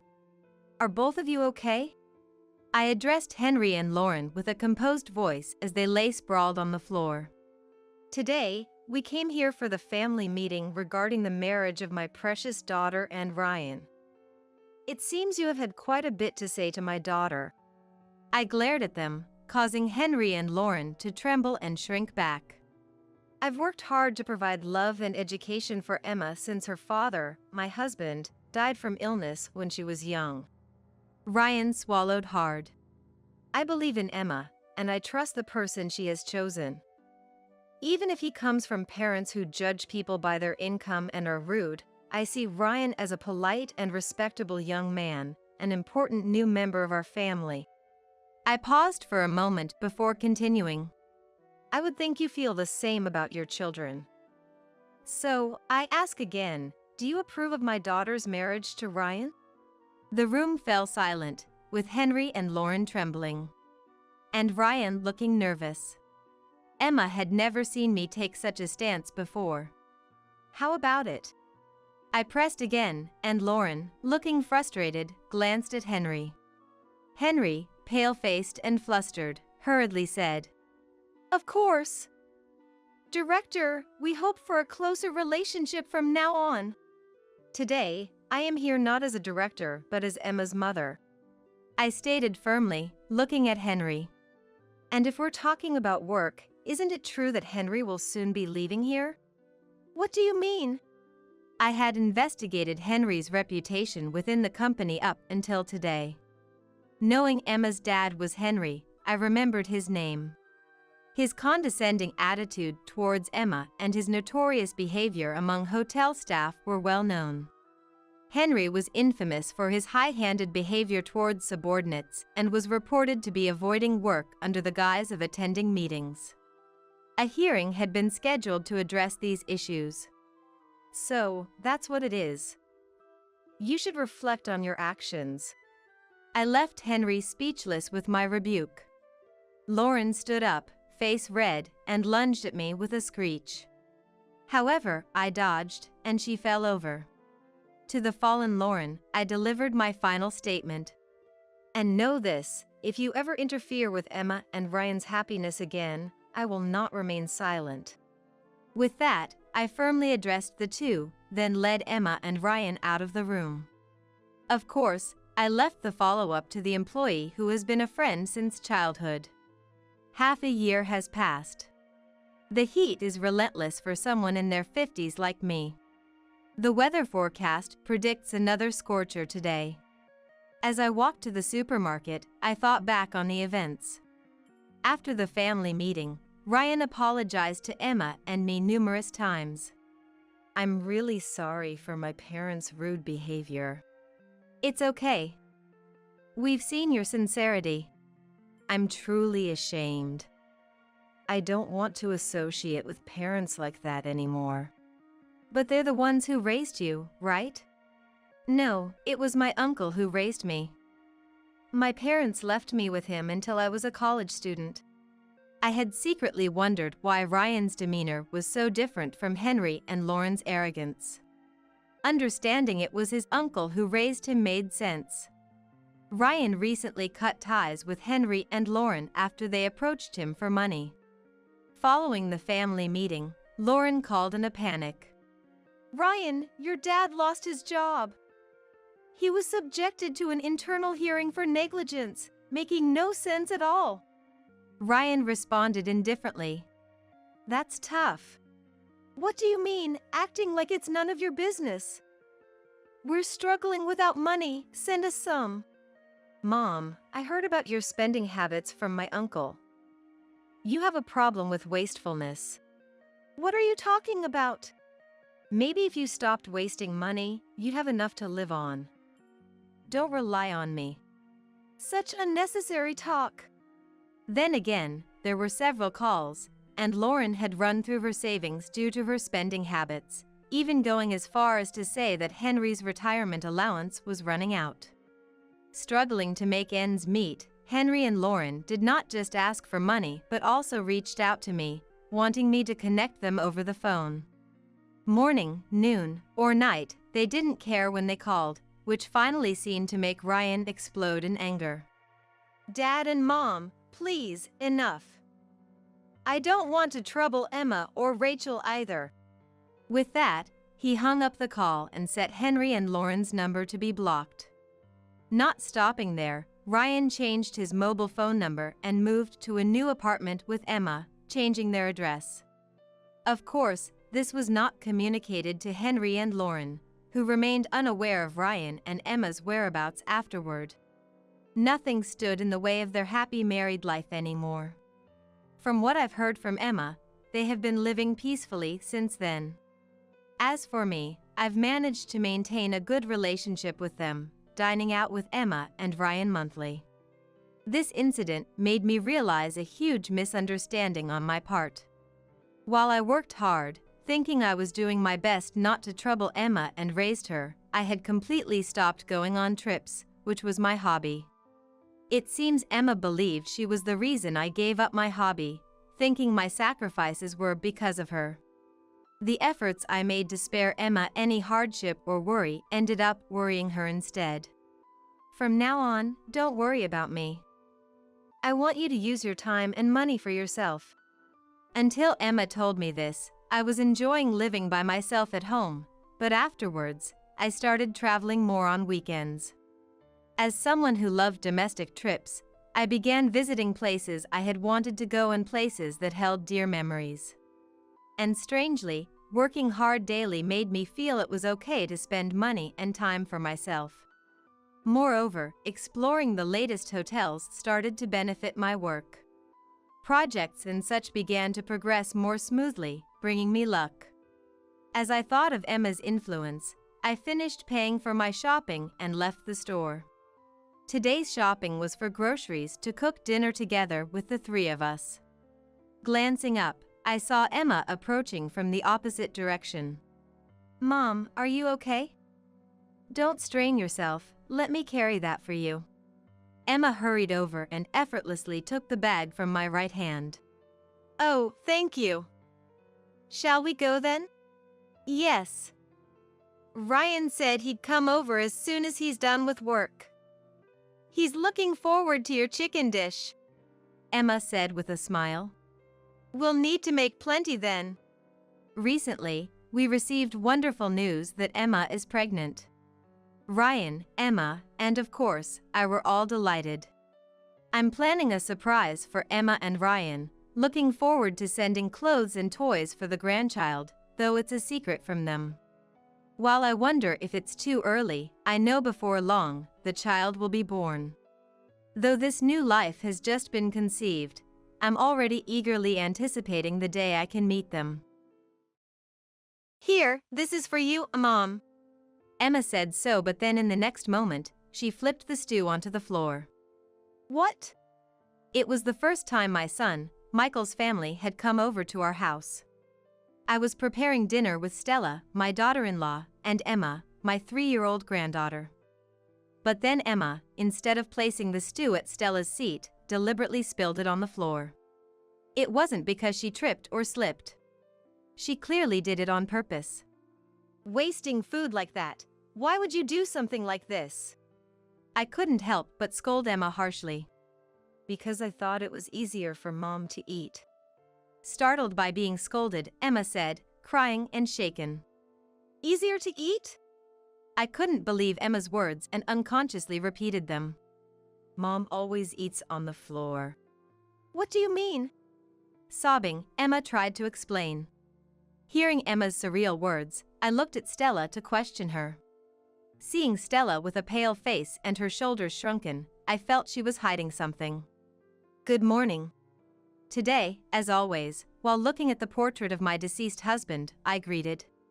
I have been living alone since my husband Ian passed away a few years ago.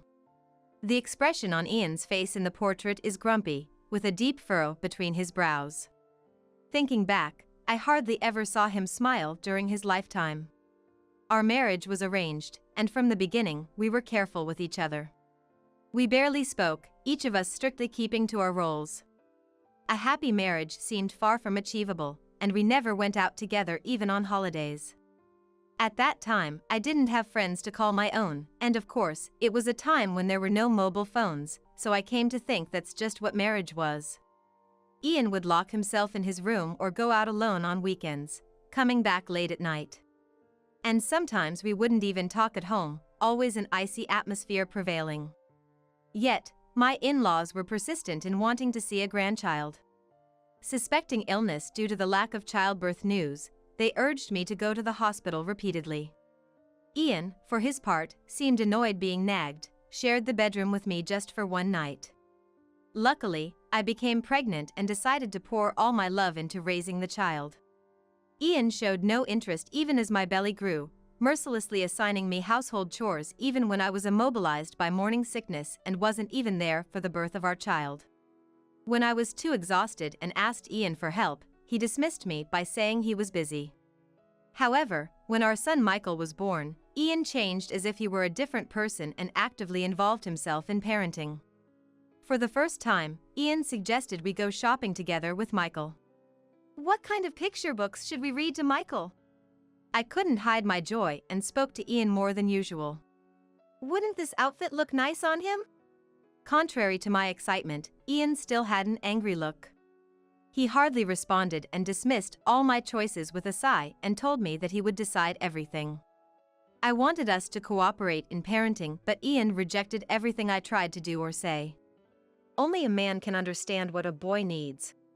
And eventually, even when feeding Michael, he said he wanted to focus on the meal, so he moved to a separate room.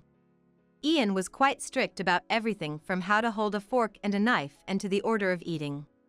It took 6 months before Ian approved of Michael's eating manners and allowed him to eat with me. The first time I saw Michael eat, I was astonished by how neatly he did it. He never complained or showed weakness, focusing solely on his studies and not playing with friends. Michael, well done. Why don't you take a break sometimes? I tried to comfort Michael with some cake as a snack while Ian was away. Sweets aren't good for the body. He refused without even glancing my way. As Michael entered high school, he joined the baseball team, wanting to train his spirit, and became a star pitcher of the team. Even after that, thanks to his disciplined effort, he tackled everything with all his might and graduated top of his class from a prestigious university known for its difficulty. Raised by the strict Ian, Michael grew up to be so graceful in his movements that people passing by on the streets would stop and stare. It seems he was even approached by several women for dates.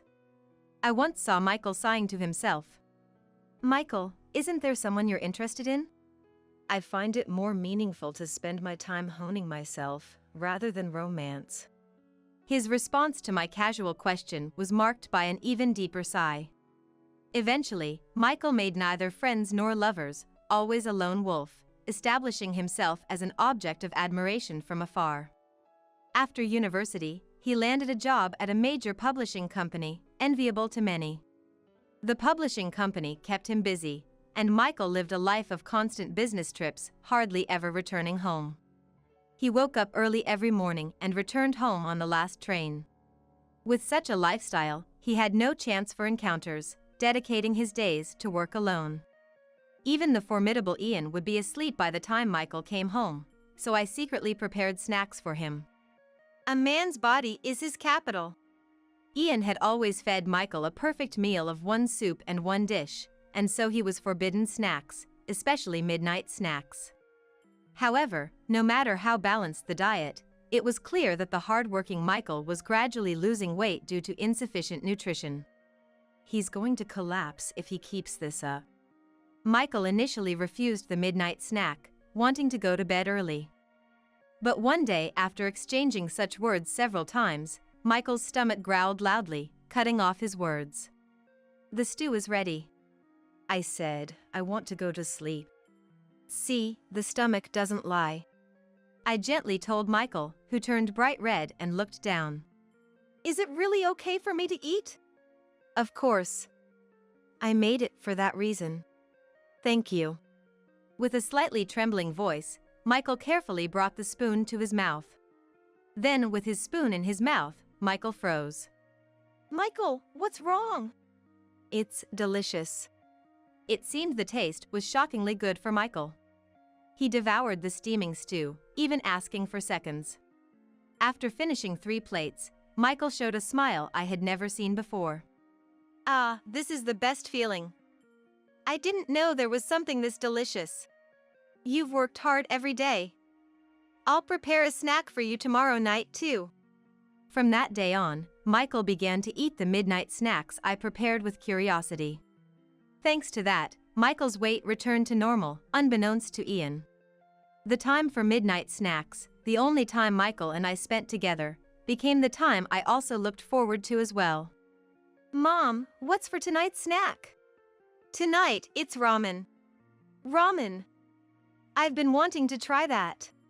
For Michael, who had never eaten out, the midnight snacks I made were all first-time experiences. Every time, Michael would light up like a child and eagerly eat up the meal. And so, seeing Michael off to work in the morning as usual became part of my daily routine. Michael, having regained his health, made significant progress at work, becoming regarded as the star in the company. This led to a series of invitations from women, it seems.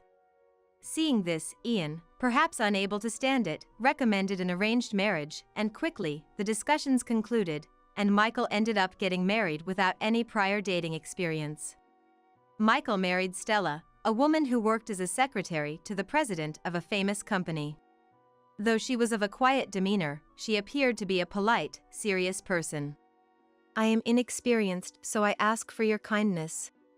At our first meeting during the introduction, Stella greeted us politely, a rarity these days. "I will do my best to be a good wife and support Michael." Stella smiled softly, narrowing her beautiful eyes, and I thought she looked as beautiful as a blossoming flower. "We're going to be family, so don't hesitate to rely on us for anything." Happy as if I had gained a daughter, I exchanged contact information with Stella and told her so.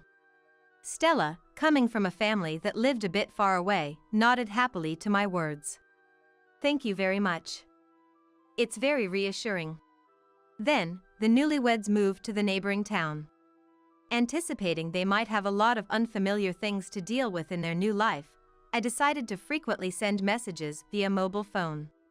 However, when I asked if they needed any help, Stella, who was already domestic and skilled in household chores, seemed to have quickly won over Michael's heart.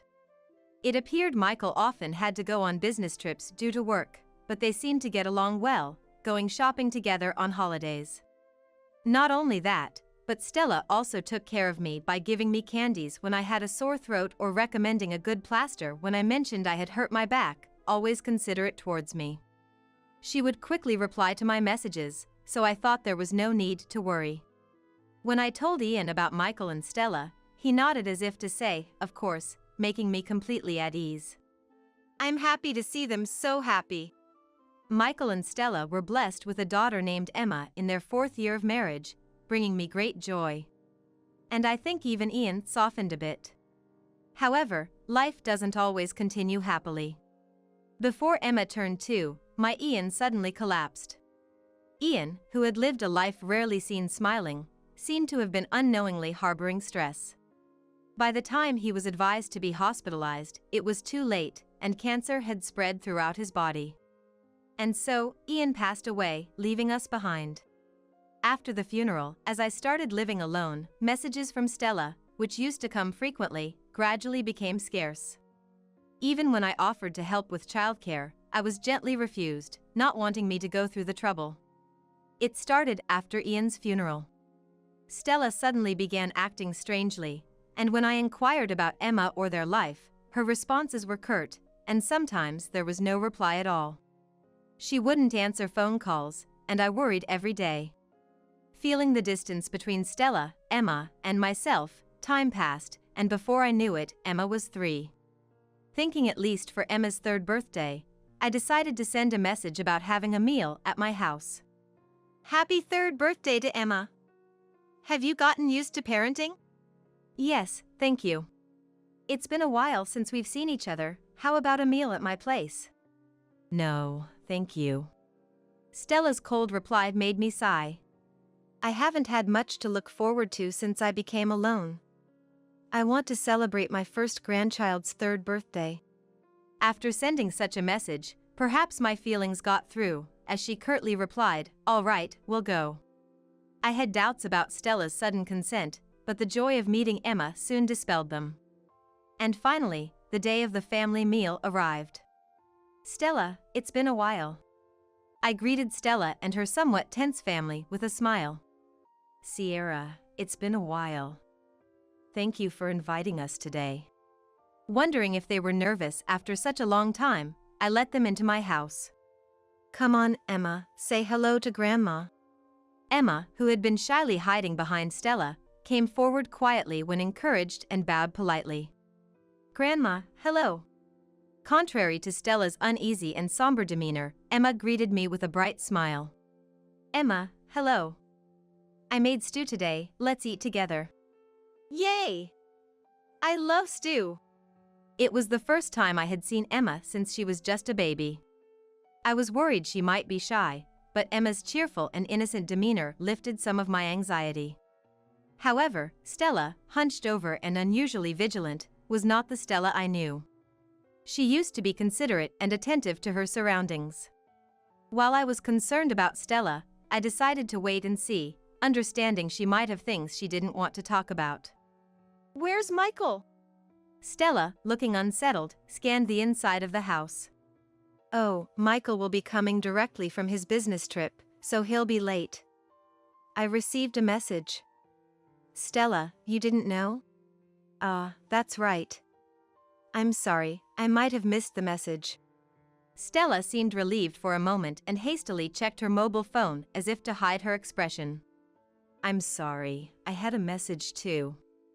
I can't believe I missed it. I feel like a failure as a wife. Stella's blue face and the way she berated herself seemed excessive to me. The message had just come in, so there was no need to worry so much. However, I didn't press further in front of Emma. It's not your fault, it's okay. Sit down, and I'll reheat the stew. Sorry. Her voice was so low I had to ask again. Stella, did you say something? Nothing, it's nothing. Stella seemed even more withdrawn, making me feel she was hiding something from me. It was just a hunch, but these intuitions often prove correct. I'll help you carry it. Emma ran over with an innocent smile, cutting through the tense atmosphere. Oh, thank you. But stay back from the stove, it's dangerous. Emma's offer to help was impressively mature for a 3-year-old. Stella, meanwhile, sat down hesitantly and stared solemnly at her spoon. Here you go, be careful, it's hot. Okay. Emma energetically took her plate and slowly walked over to Stella. And then, Here, this is for you, Mom. Emma said, and in the next moment, did something unbelievable. What? Emma deliberately spilled the stew on the floor instead of placing it at Stella's seat. It wasn't because she tripped or slipped. She clearly did it on purpose. Why would you do something like this? Wasting food. I couldn't help but scold Emma harshly. Because it's easier for Mom to eat. Surprised by the scolding, Emma said, crying and shaken. Easier to eat? I couldn't believe Emma's words and repeated them unconsciously. Mom always eats on the floor. Eating on the floor? What do you mean? Mom always eats on the floor because Dad makes her. Emma tried to explain, sobbing. Hearing Emma's surreal words, I looked at Stella, who was trembling and pale. Stella, what's going on? Ah. Just as Stella was about to speak, the doorbell rang, and Michael appeared at the entrance. Despite the awkward timing, I quickly cleaned up the spilled stew and welcomed Michael in. I'm home. Did something happen? Michael seemed puzzled by the delay between the doorbell and the door opening. Welcome back. I couldn't leave the stove. I tried to act normally, hiding my agitation. I see, is that stew I smell? Yes, your favorite stew. I felt relieved I had made stew and breathed a sigh of relief. Unaware of anything, Michael cheerfully entered the living room, ignoring Stella's distress and sat down with a thud. Nothing beats Mom's stew. Michael spoke loudly while Stella bit her lip tightly. Feeling the tense atmosphere between them, I forced a smile, struggling to maintain a facade. I was skeptical about Michael making her eat on the floor, but I sensed their relationship wasn't good. The conversation remained superficial, the stew tasted bland, but somehow, the meal ended peacefully. After the Michael family left, I messaged Stella about the incident. The only reply I got was "It's nothing." It can't be nothing. I murmured quietly to the mobile phone screen, reflecting on our interactions. Stella's messages have been cold lately. The distant replies didn't seem like they were coming from the caring Stella I knew. Thinking about the incident made me wonder if Michael was controlling her phone. I can't overlook what just happened. I need to check on things myself. With that thought, I decided to visit Michael's house. Even though it's spring, it was already dusk. I shivered in the cold air as I approached their house. Just then, I heard a loud argument. It's your fault. What? That was Michael's voice. Panicked, I pressed the doorbell. Michael, with a forced smile, greeted me. Mom, we just said goodbye. What brings you back? I need to talk to Stella. What? Well, Stella's tired from the visit. I'll pass the message. Michael blocked my way, visibly flustered. This is an important matter between women. My firm tone left Michael with no choice but to let me in. Stella? Looking around inside, I noticed the bathroom light was on. I'm going in. As I headed to the bathroom, Michael hurried after me, panicking. Stella's in there, you can't go in now. But I entered the bathroom before Michael could stop me. And what I saw was unexpected. Stella! Stella was in the shower, drenched, sitting on the floor.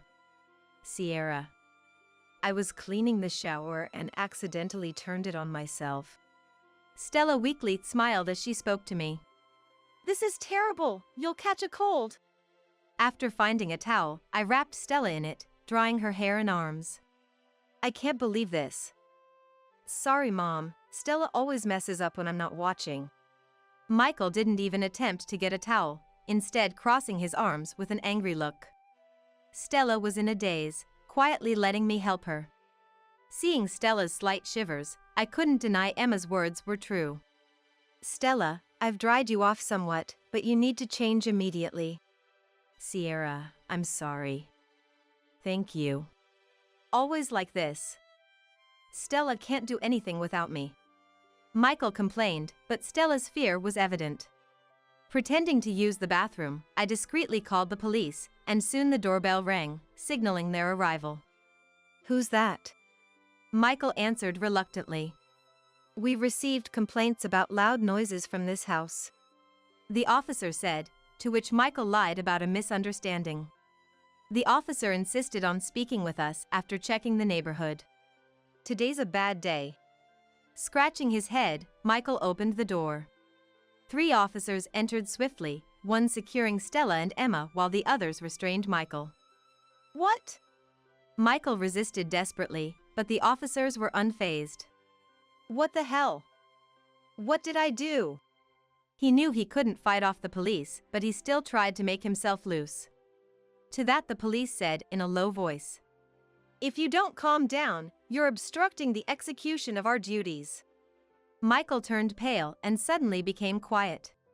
Meanwhile, Stella, overwhelmed by the sudden events, saw the subdued Michael and burst into tears. Looking at me and the officers, she spoke quietly.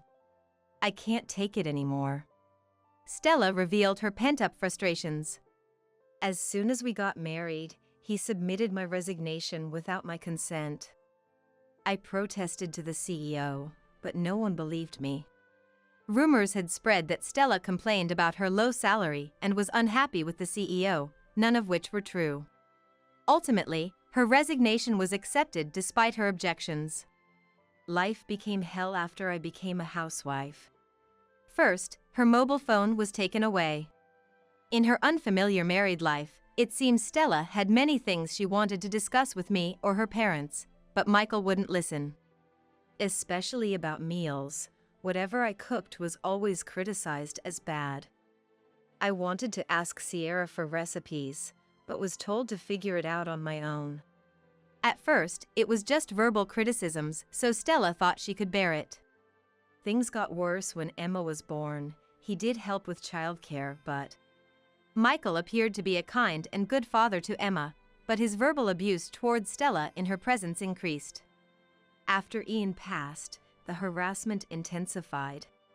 Verbal abuse became a routine. Stella was ordered to eat meals on the floor and endured days of being overworked by Michael. When they went shopping, she was only allowed to buy what Michael specified, limiting her outings to the bare essentials. Any slight dissatisfaction from Michael, like a lightly cleaned area or a wrinkled shirt, resulted in Stella being doused with cold shower. Using water as a means of harassment left no physical marks. I had no one to turn to. It was so hard. Tears fell again from Stella's eyes. She confirmed my suspicions of her suffering under Michael's harassment. You've been enduring all alone. It must have been so hard. I regretted not noticing the signs earlier. As I comforted Stella, I reflected on my actions. Michael faced interrogation after everything was revealed. During the interrogation, Michael sat arrogantly, denying any wrongdoing. An officer, unable to overlook Michael's behavior, pressed him hard. Why Stella acted fearfully around Michael, and the reason Emma naturally spilled the stew on the floor were questioned. Even without visible marks, harassment traces could be investigated with modern medical technology, the officer sternly stated. Finally cornered, Michael confessed. I've been under a lot of stress. Michael murmured as if speaking to himself. He resented the strict discipline enforced by his father since childhood. He was strictly told about the order of the meal he ate and the right size he was supposed to eat in one bite. You can't even do this. Harsh scoldings for minor mistakes were part of his upbringing. Forced to learn kanji and English at a young age, Michael was made to revise tirelessly for any mistakes. In elementary school, while peers enjoyed games, Michael was sent to unwanted lessons and cram schools. He revealed his dissatisfaction with all of it. In high school, he was forced into a strict baseball team, despite having no interest. The first time I played soccer during a break, I found it incredibly fun, but my father never allowed me to switch to the soccer team. I was shocked by Michael's words. I trusted Ian to take care of meals in another room, never questioning it, and rejoiced at Michael's academic and extracurricular diligence. All the times you were working so hard, it wasn't because you enjoyed those activities. I didn't know Michael loved soccer, and I was unaware of his interactions with Ian. I was just preparing lunches every day without knowing anything about my family. I had no idea you felt that way, Michael. It's natural for you not to know. He said it was a man's promise and made me keep quiet. Michael, adeptly trained mentally, easily maintained composure without my knowledge. He didn't enjoy studying either.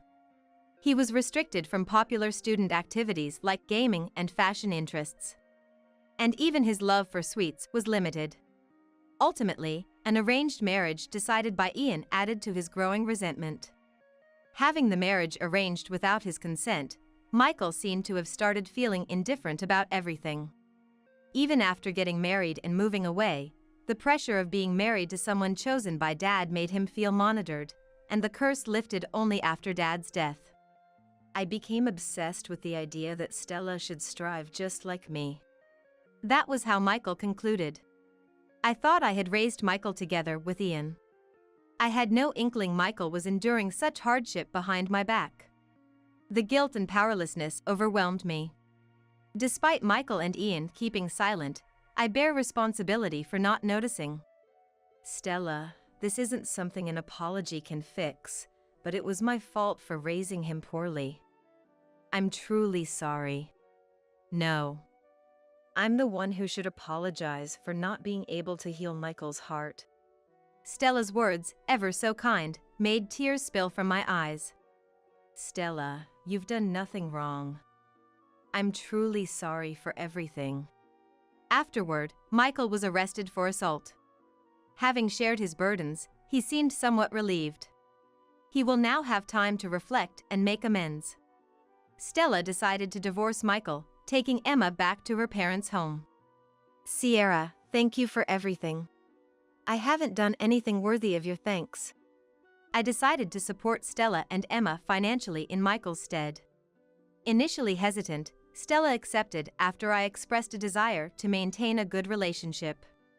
I'm sorry if I made you feel uncomfortable. I'll always consider you as my family. Thank you. Having a relationship with you and Emma is a great comfort to me. Stella, having settled into her new life, seemed to regain her bright smile. I regularly received photos of Stella and Emma.